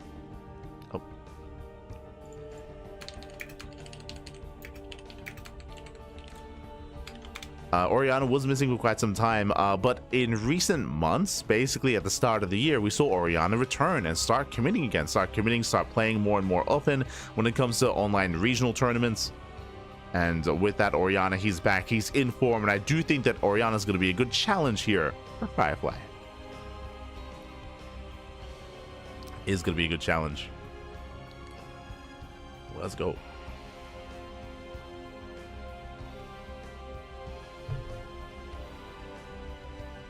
Raw dinosaurs. Oh, dinosaurs, man. Y'all know. Especially Yaku. And especially young Yakov. Oh, no. For now, though, we're going to be going on a break. Vita's underway. And again, when we come back, when we return, we will have Oriana and Firefly facing up. So we'll see you soon. See you soon. I say see you soon. I do want to quickly catch up on the bracket to see if there are any updates. So let us switch on over. And catch up with the bracket from the top. We have our qualifying match. Firefly versus Oriana is about to begin. That's going to be a best of 5 qualifying match going down. We have a GogojOey versus Jim. They're currently mid-series as we speak. I believe they're in game 2 or game 3. So best of luck to Joey. Best of luck to Jim. We are a little bit biased towards Joey, but best of luck to Jim nonetheless. There's a lot of history behind the veteran of Jaime. Meanwhile, JieShi takes down Xiaojin. We do see JieShi up against Lin in a qualifying match. And we have, oh my god, Cassie 2-0'd Rex. Bappy, what happened, Bappy? Oh my god, Rex. I was favoring Rex to take down everyone down here, but no, Cassie with the... I'll be honest, I don't know who Cassie is. I'll be honest. I'm familiar with most of these players. I'm familiar with casted plenty of Restart and Nanami, Chiaki, and JieShi, alongside Jim, alongside Joey, alongside Oriana, alongside Nanyu, Moku as well. But Cassie is one that I'm not familiar with. So that is, I would say, an upset. That's a crazy upset here. Cassie up against Hanami in her qualifying match. Now we have purely qualifying matches remaining.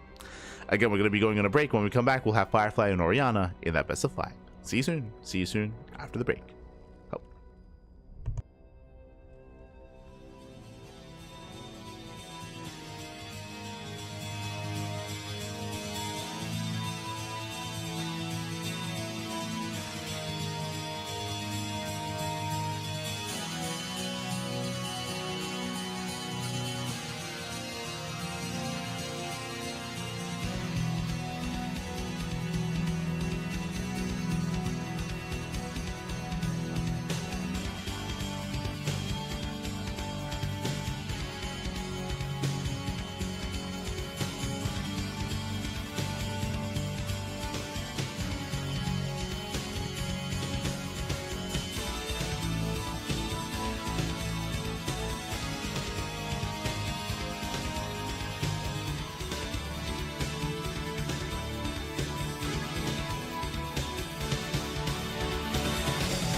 And welcome back, everyone. Welcome back. Whew, I hope you enjoyed that lovely brutal OSC as we've returned. We've returned here with our first and potentially only qualifying match of the broadcast, as all the other qualifying matches have commenced, and we are only just now stepping in. And here we go, spawning into the bottom left-hand corner of our first qualifying match of the broadcast of the evening. We have the Chinese Protoss player, the Red Protoss. It is Firefly. And spawning in the top right-hand corner, we have his opponents representing Team Elpis. It is a Chinese Terran player himself. He's a little bit sleepy, a little bit dorminoko. It is Oriana. And if you're in the chat, predictions are open. Place your bets on who you think will claim the series. Best of luck in the chats as we do jump into our best of 5. Just fixing up the in-game names. But also, thank you so much in the chat for clearing up. I was curious who Cassie was, and Cassie is Kingslayer. Now it makes a little more sense. Kingslayer is a younger up-and-comer. We have covered Kingslayer in years past, and if you remember, yesterday I was concerned. I did actually vocalize. I was like, I was a little bit surprised that Kingslayer wasn't here. Like, Kingslayer, he was not a part of yesterday's bracket, but apparently he was. If it was Cassie, then I believe Kingslayer was a part of yesterday's broadcast, of yesterday's tournament bracket, I should say. I should emphasize. So good to know that Kingslayer was competing, and now for Kingslayer to take down Rex, that does make more sense in my mind. Kingslayer, again, he's a younger up-and-comer in the Chinese region. We did first feature him, I want to say, a couple of years ago in DreamHack Winter of like 2022. Something along those lines. But it has a lot of potential as a player, has a lot of potential, and has been on the rise. So really cool to see him having more success, but my heart goes out to Rex. My heart does go out to Rex. Aye. Este Rex. And now we're settling into our first game. Oh, of the best of 5, of course. Oh, the best of 5. Meanwhile, behind this, we do have a double gas opener out of our Terran player going for the faster factory. Now, Orianna in the past used to be very mid-game oriented, but in current times, I have noticed some more aggressive play, some more aggressive builds from the side of Orianna. So we'll see how committed it's going to be on 2 bases. Ooh, for now, early tech lab and early add-on. So what now? Oh god, the pylon block, that is brutal. The pylon block covering the tech lab. The whole purpose of this build was to rush into a cyclone and to rush into tank production early on, but now the tech lab does nothing. That is actually brutal for this build for the Terran. Like, the whole point of this was to go into the cyclone and again early tank production. Like, the tech lab here is so crucial to the double gas opener. And with that is going to be delayed. Adept gets across the map. We'll be able to delay the CC. One more shot. Ooh, SCV goes down. Avoids the winter mine. And this is a rough start for Orianna. Not like this. Behind this robo opener into a prison to get across the map. We can try to bait out the mine shot with a shade. Second Adept has arrived. That SCV is not safe. SCV has to pull. Oh no! SCV comes back too soon. The pylon is still there, by the way. Still cannot make a cyclone. Oh, god. One Adept goes down. Meanwhile, Firefly still just rallying across the map. And I'll be honest, because of the robo, because of the reinforcements that are going to be on the way, there's only one gate behind this. We have more gateways in production. Warp gate is going to finish up in time. I don't see the space finishing. I don't see the CC completing. It's going to be close. Widowmine is now in a better position, but the SCV is going to be targeted. Once again, no expansion. Prism has arrived. Now we can come in, we can juggle back. Very nice bait. Baits out the mine shot. Now going for the SCV. Oh. SCV goes down. Takes down the Reaper as well. Another SCV kill, another delay. Finally, the cyclone is halfway done, but this is a very late cyclone. Oh, once again, Firefly with the micro, with the control. Pulls away, cleans up the army, and with that, Firefly, he will take a lead in the series. Like, there's no defending against this. Like, it's just been such a rough start. Loco is going to be broken. Viking will zone away the Prism, at least we'll try to. Once again, just breaking those lock-ons, lifting up those units. Cyclone goes down. GG, and Firefly takes game number 1. Whew. GG, well played. Firefly does take lead.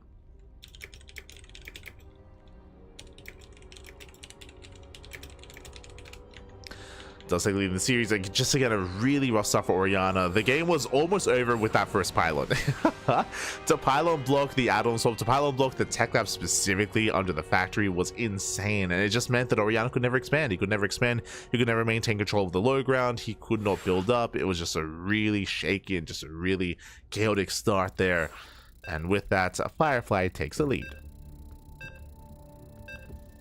Firefly does take a lead. Now we are getting into game numero 2. Let's go.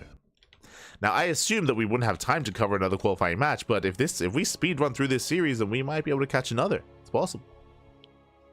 It's possible.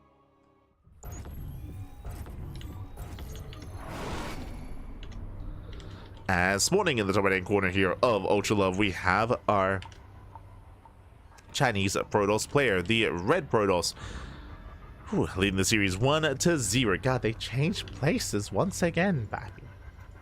Un momento. Okay. Spawning in the right-hand corner, we have our Chinese Protoss player. We have our Red Protoss leading the series 1-0. It is a Firefly.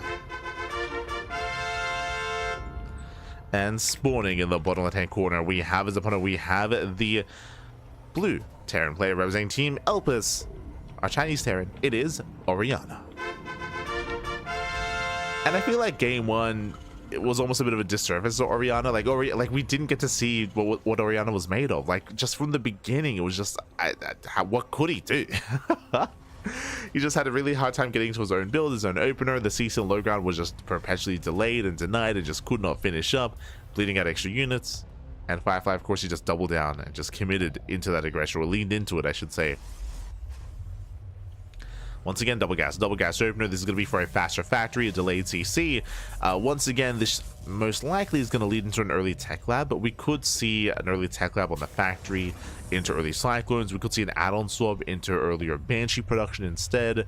We could see reactor on the Rex into reactor Reaper Hellion. There are options here with how we want to play this out. There are options for Oriana.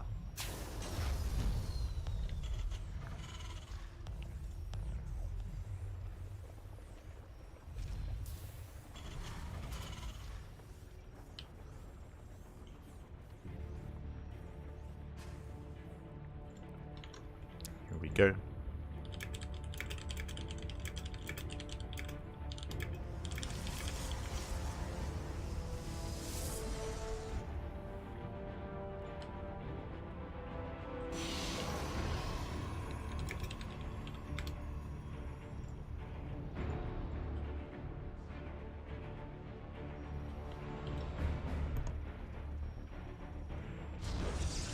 Oh, okay, so initially we had a standard opener out of Firefly. The Reaper does get into the main base, but Firefly does hide a pylon across the map. Interesting. Likewise, does pump out the initial Zealot. Zealot does walk across the map, but behind this, we're going for a 1-1. One base all in, 1-1-1, no CC whatsoever.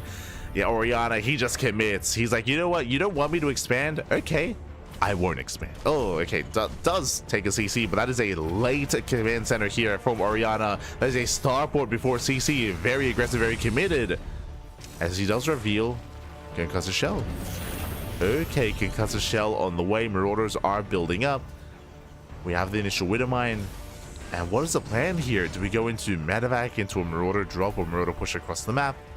Hellion production has begun. Like, this is a little bit haphazard. And unfortunately, Oriana is supply blocked. Ooh, this will delay. Brutal supply block here.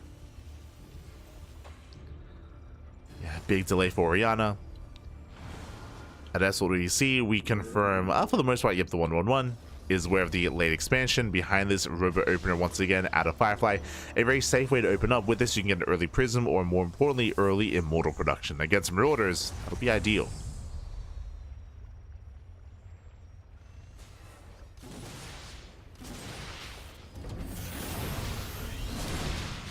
As we do see early on, Firefly trading, dives on the first Marauder. One Marauder goes down. Guess one. Can he get another?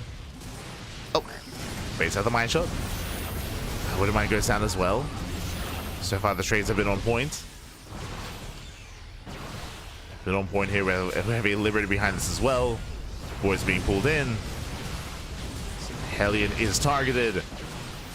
And finally, without any adepts, yeah, these are expensive losses. Expensive losses. Firefly has to get the hell out of here. Bleeds out 2 more Stalkers. Still rallying in. Gets a Marauder, not bad. Takes down a Marauder. Takes down a couple of SCVs. Still reinforcing. Behind this, the Robo for what? For non-immortal, for a Warp Prism. Once again, Firefly wants to be aggressive, wants to be assertive. Wants to be unrelenting. Nice control. Saves him, Marauder. Oh my god, did save them for a moment. Medevac goes down, Marauders go down, and Firefly he overwhelms. He overwhelms. He does punish this build. He punishes the early Marauder production. He punishes the fact that there's still no expansion. And this is going to be a fast series. It's going to be a fast one here. As Firefly will clean everything up on the low ground. There's nothing remaining. We have a Liberator here on the high ground. We have Liberation. We have some Freedom. The Void's a pool to repair. But this is also hurting Oriana. He has limited mining. There we go. Does pull back. With the War Prism, we just ignore that Liberator. Just ignore the ramp. Gateway Explosion on the way.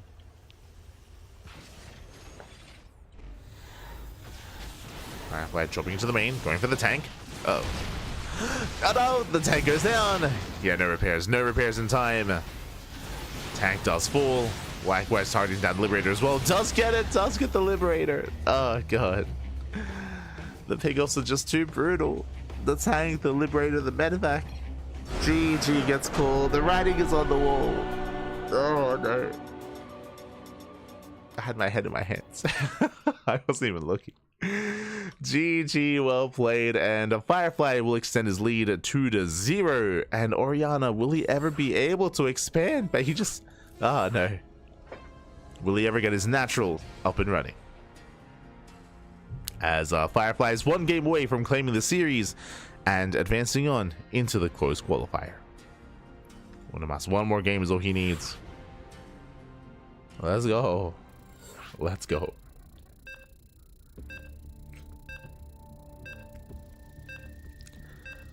You know, we were the last qualifying match to begin. We might be the first to finish. The last to arrive, the first to leave. No shot. That just might be the case. I don't see any updates.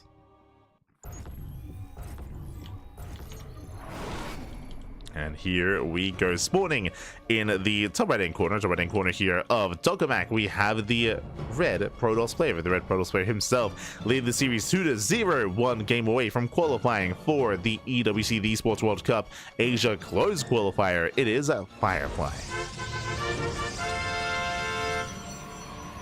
And spawning in the bottom left hand corner, we have the blue Terran player with the blue Terran himself, the Chinese Terran representing Team Elpis. It is Oriana.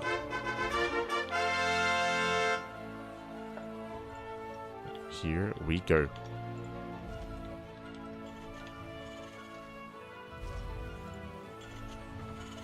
So we are setting up.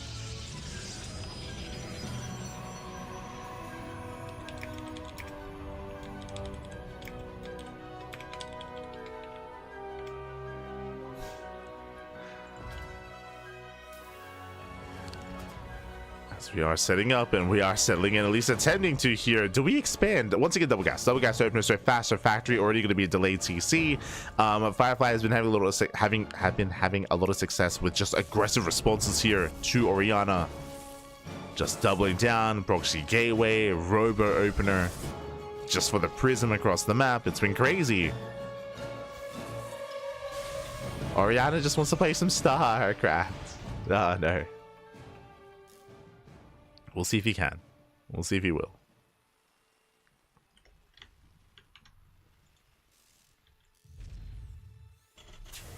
As there's that factory. Factory's on the way.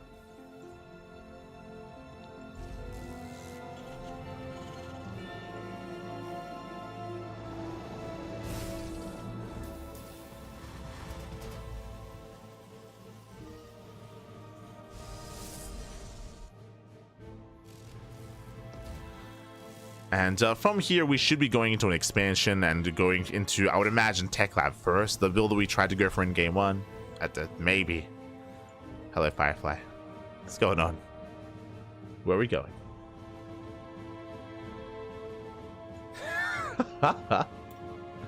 STD Mega. You're an animal, Pipe. You're an animal. God. There we go. CC is going to be on the low ground for Oriana. Meanwhile, across the map, the Reaper does poke in. It is once again a robo opener from our Protoss player, robo opener into a faster War Prism, I would imagine once again. It's been the same opener every game so far by Firefly to just punish the aggression of Oriana. This time, Reactor on the racks, Tech Lab on the factory. Opening up at Reaper Hellion initially. Does open up.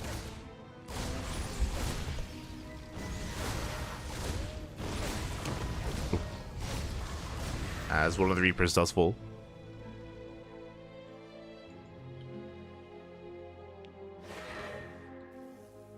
Takes down a Reaper. Oh.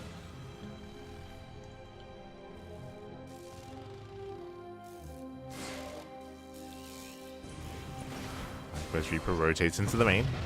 Gets shut down.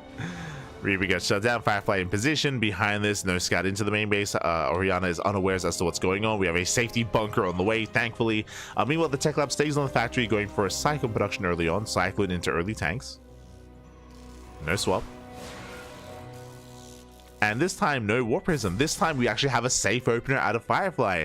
The Robo is meant to be safe, giving you access to early Immortals and early Observers. So again, we're just settling into a longer game state. We can now embrace the mid-game. Let's go. Let's go, baby. Let's go. Firefly expands. Okay, 2-gate Robo into a third Nexus. Very greedy play here by Firefly. Pressure's going to be on Orianna. Dropping into the main. Going to be deflected. Going to be zoned away.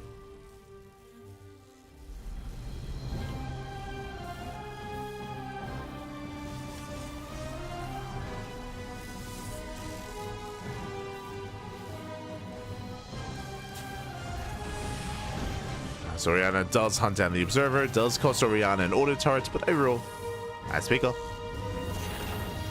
Building up his bio tank. And Firefly enjoying a third. Okay, so we can sink our teeth into this series. Coming into this, I want to say that Orianna's in a decent position, but the problem being, for the time being, is that Firefly has a faster third. Just a really fast third base, really economic follow-up here, very greedy, I want to say. And Orianna has yet to attempt to punish. We'll see if he can, is the question. Does he commit on 2 bases? Does he just double down? The map itself is going to be favoring defensive play out of Firefly. This is not really a map built for all-ins. See if he goes for it. We're now building up his tank count. We have Stim on the way, combat shields. Massive gateway explosion from Firefly. Firefly opens up into charge. He'll be skipping Blink. And likewise, no Colossus production yet. Just Mass Zealot.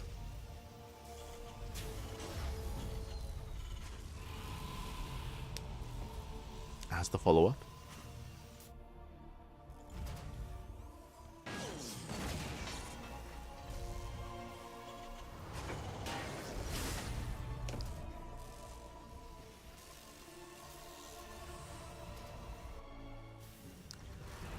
It's just going to get into mass shard. I mean, the Zealots are already amassing. That's going to be a lot of Zealots.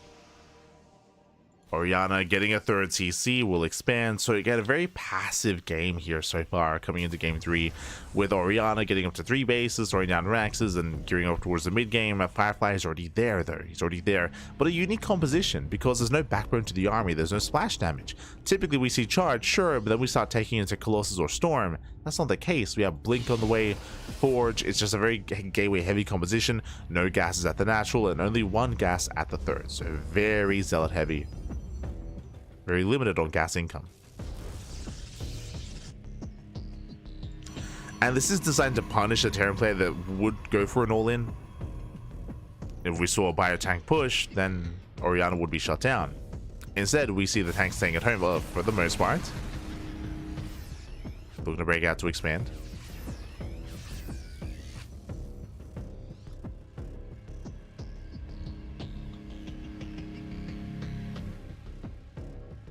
Firefly does move out.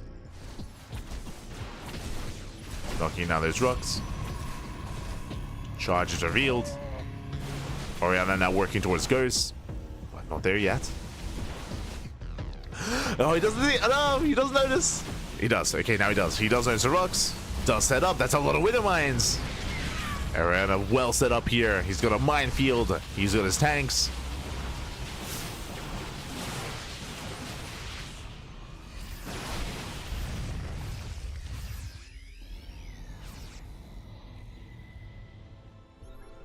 Firefly does fan out. He fans out, looking to collapse in. Getting ready for this round. A lot of this will come down to how juicy those mine connections are going to be, because that's a lot of winter mines. That's 8 mines. He commits. Mine just going off. Massive connections of the Zealots. Yes, also going down. And now there's no more charge loss. The Marines, they can just stim in. The Marines and Rollers, they can stim. They can win. They can take the fight. Forcing back the Stalkers. And Oriana, he will clean this up completely. Zealots, more reinforcements do come in. But yeah, Oriana, he just breaks through. A very strong engage. Again, Firefly, he ran into 8 Widow Mines.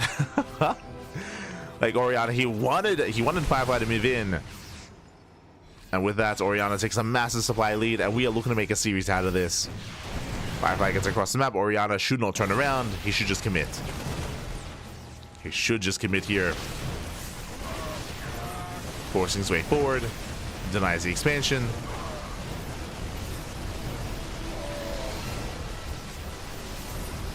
Takes down the mineral line as well. I mean, the counterattack, the Zealots, they're getting some damage, but there are plenty of reinforcements.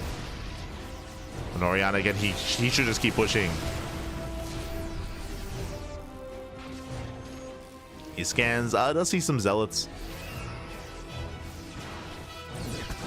Nice control.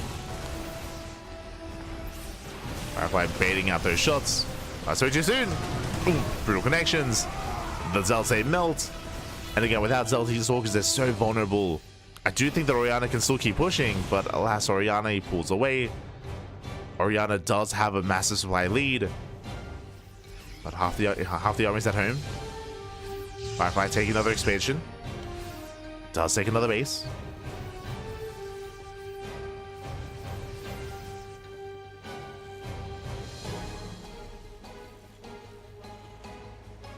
There's the scan.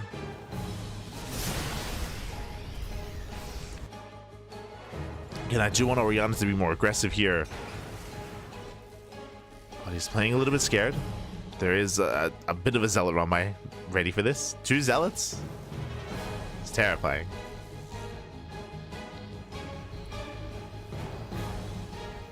You can see Oriana splitting off to get ready for that run by.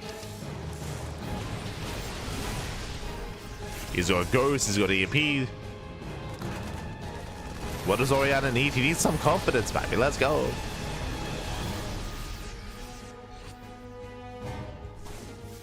As Zelsa hit the 3rd. They get a couple of SCVs. Oriana pushing forward. Denying the 4th base. Ideally, Oriana wants more than that. As it will get a kill. It does get the kill on the expansion, and just keep going. Send it. Keep going. Firefly, he can't fight you. Oh, that is a much more committed Zealot by though.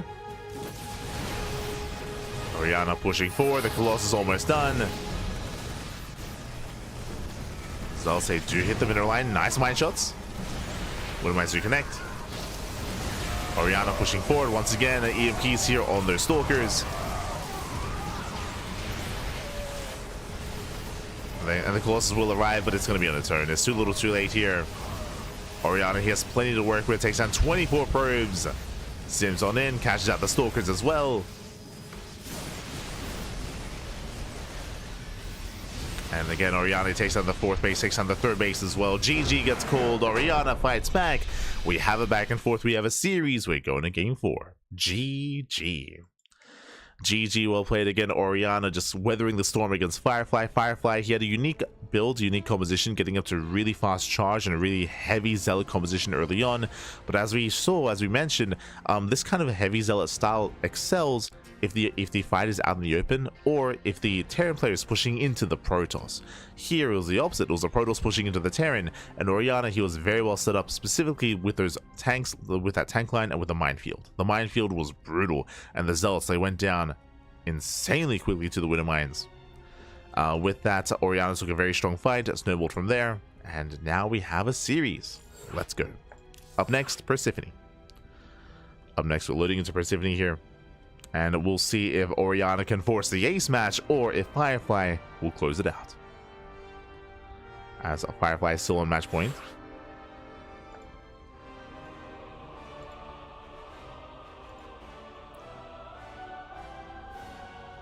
Still on match point. And do we have any other updates here? Again, ours was the latest, the last qualifying match to begin. But we do have updates. My heart goes out to Joey. GogojOey, he just wrapped up against Jim, and Jim takes down GogojOey 3-1. There was a back and forth there, but last Jim, he qualifies. He qualifies for the Esports World Cup. My condolences to GogojOey. Again, not to mention GogojOey nowadays, he's a part-time player. He has an IRL career. He does other things, of course. It does take up most of his time, most of his attention, but still does play in tournaments every now and then. He still has, of course, a lot of passion for the game, a lot of love for the game, so much love to GogojOey as he is knocked out of the tournament. Jim does qualify for the main event. Meanwhile, JieShi takes down Lin 3-0. JieShi will be able to advance on as well into the closed qualifier. So we have Jim and JieShi confirmed. Meanwhile, we have a couple matches still ongoing here. We have our series, of course, Firefly and Oriana, and we also have Cassie, aka Kingslayer. We have Kingslayer versus Nanami Chiaki.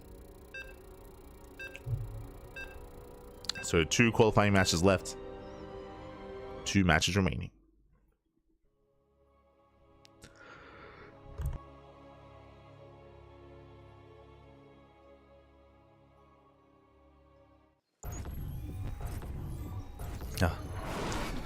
As we are stepping into game number 4. Here we go. Here we go. And spawning in the bottom left-hand corner of Persephone, we have...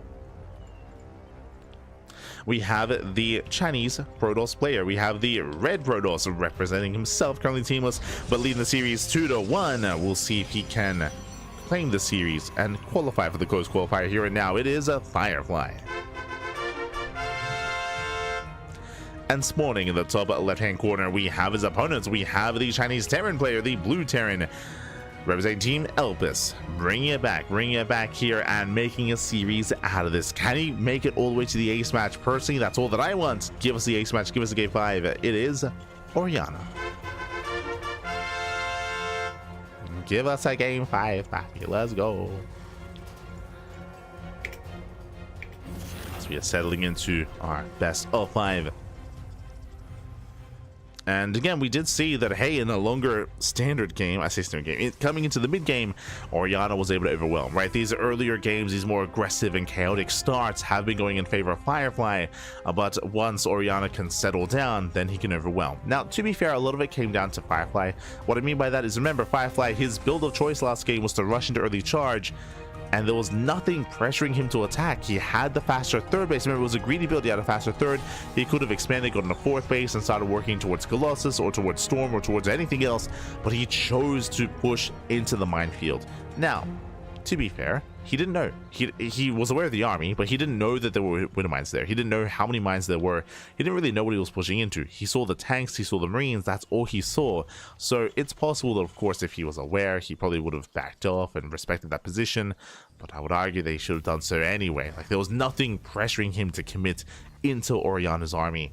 And after that fight, Firefly took a massive loss and never quite recovered from those losses.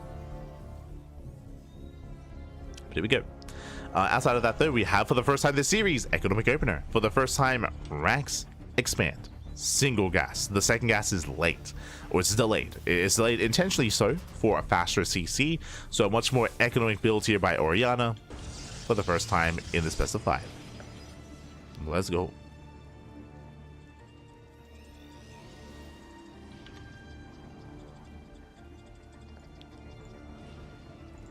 Let us go. Joey, no, I miss Joey as well. I miss my Joey. He's a good guy. He's a good guy. I did wish him luck. I did message him before his match against Jim. Did wish him luck.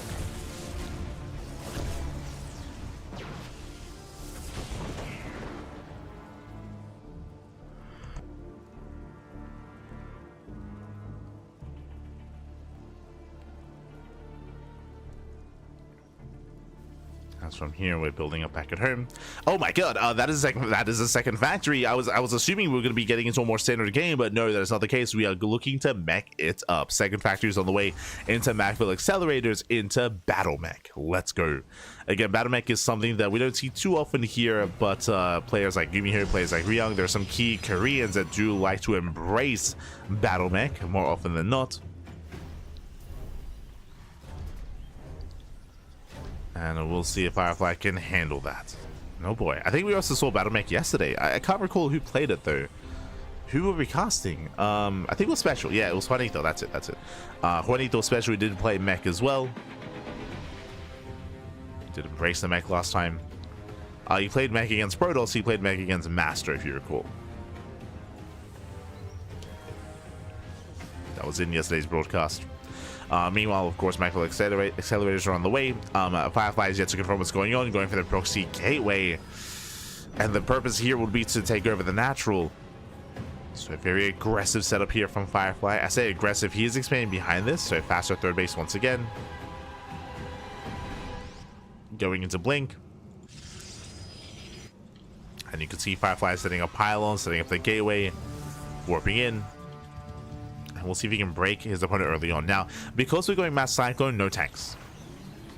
There are no tanks. The defensive setup here is weaker as a result. We have 4 gates in total. Extra stalkers. He's going for the dive. He wants a bunker. He wants it. He will get it. Bunker goes down. Repairs not in time. Cyclones, they can respond, but Cyclone count is very low.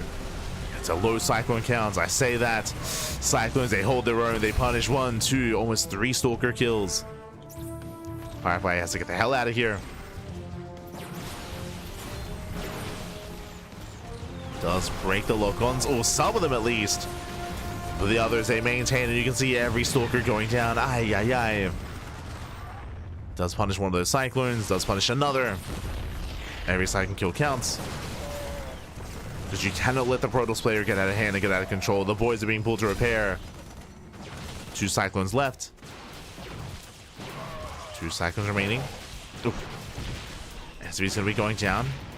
Oriana, he lost too many Cyclones. He lost how many? He lost 3 already. And now he's losing 4. 4 Cyclones go down. 5 Cyclones go down. And up the 6th barely gets away. But the thing is that Cyclones, they really get terrifying once you build them up. Once you get up to, what, 10, 11, 12 Cyclones, they get out of hand real fast and real quick. But last Cyclone count, it's down in the gutter, down to 2 Cyclones. Nice target firing, gets another Cyclone. There's 1 Cyclone left. In low numbers, Cyclones are not a threat. Not a threat. Not like this. Not against this many Stalkers. Not against 4 gates of Blink. As the base is under fire and Oriana just cannot keep up. Not anymore. No. He's doing what he can. Alas, it's going to be, what, 14 SCV kills. 14, 15, 16 SCVs. Insane damage.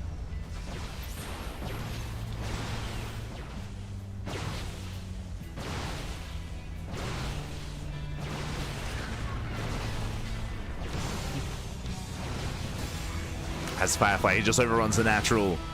Does overrun. Again, the Cyclone is just not there. Like, as you mentioned, like, the real strength, the power in Cyclones is strength in numbers. But the numbers low. Oriana gets supply blocked. CC's on fire.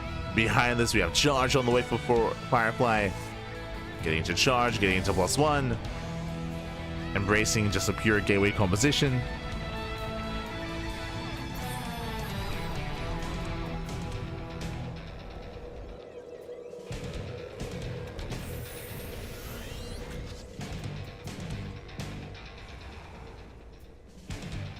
Oriana trying to build back up. Trying to.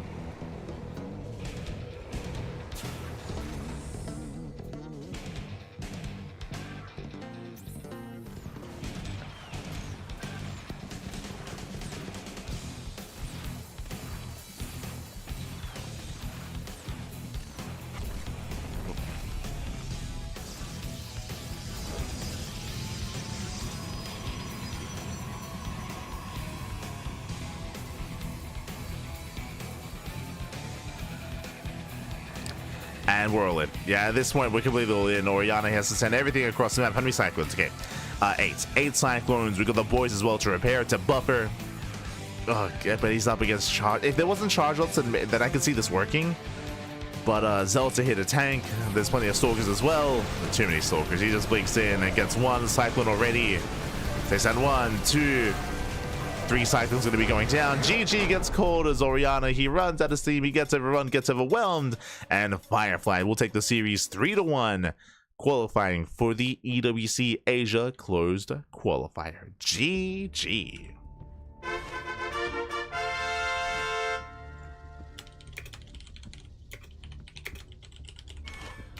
GG, well played. Congratulations to the Fireflies as it does claim the series. Again, a spicy final game here to end the series, to end the best of 5. Again, we did see Firefly and did see Oriana pop off and going for something crazy, going for Macville accelerators, going for mass cyclone, but as we saw, alas, it strength in numbers, right? You have to build up the cyclones over time, and initially it was a good fight. Initially, when they first revealed themselves, he was able to snipe like what, 6, 7, 8 Stalkers. It was insane how much damage he dealt. Then he got surrounded, then he was bleeding out too many cyclones, and when the cyclone got low enough, then we saw that alas, we did see that Firefly could just capitalize on that, punish the cyclones, and break through. GG, well played with that. Congratulations here to Firefly for making it through for qualifying, and I believe that was our final qualifying match. There we go, we just wrapped up. Exclamation mark be in the chat if you guys want to have a look at the back yourselves. Let us head on over here to the back, and there it is. We have Firefly and Oriana. Actually, can we zoom in a little bit? We have Firefly and Oriana. Firefly and Oriana, they have both made it through. They have both qualified for the closed. Sorry, what? We have Firefly and Jim. Firefly and Jim both making it through, both qualifying for the closed qualifier, as Firefly did go over Oriana, of course. So it's going to be Firefly and Jim, 2 Protosses. Scrolling down, we have JieShi and Kingslayer, aka Cassie. I don't know if Cassie or Casey. I think it's Casey, right? Because Cassie would be without the E. So Casey, I believe, I don't know if he's name changing or if that's just an alternate ID. For now, though, JieShi and Kingslayer, they do make it through. Kingslayer is a Protoss, is a Terran player, is a very strong Terran. JieShi is a Protoss, so we have 3 Protoss and a Terran making it through into the closed qualifiers. GG, well played, very well done. Congratulations, as they will join the previously qualified players as well. Un momento here. As we can show that off. Now, I don't think we're going to be seeing the seeded players yet for the closed qualifier, but we are getting there. Okay. So we have our confirmed players from the top. Bam! We have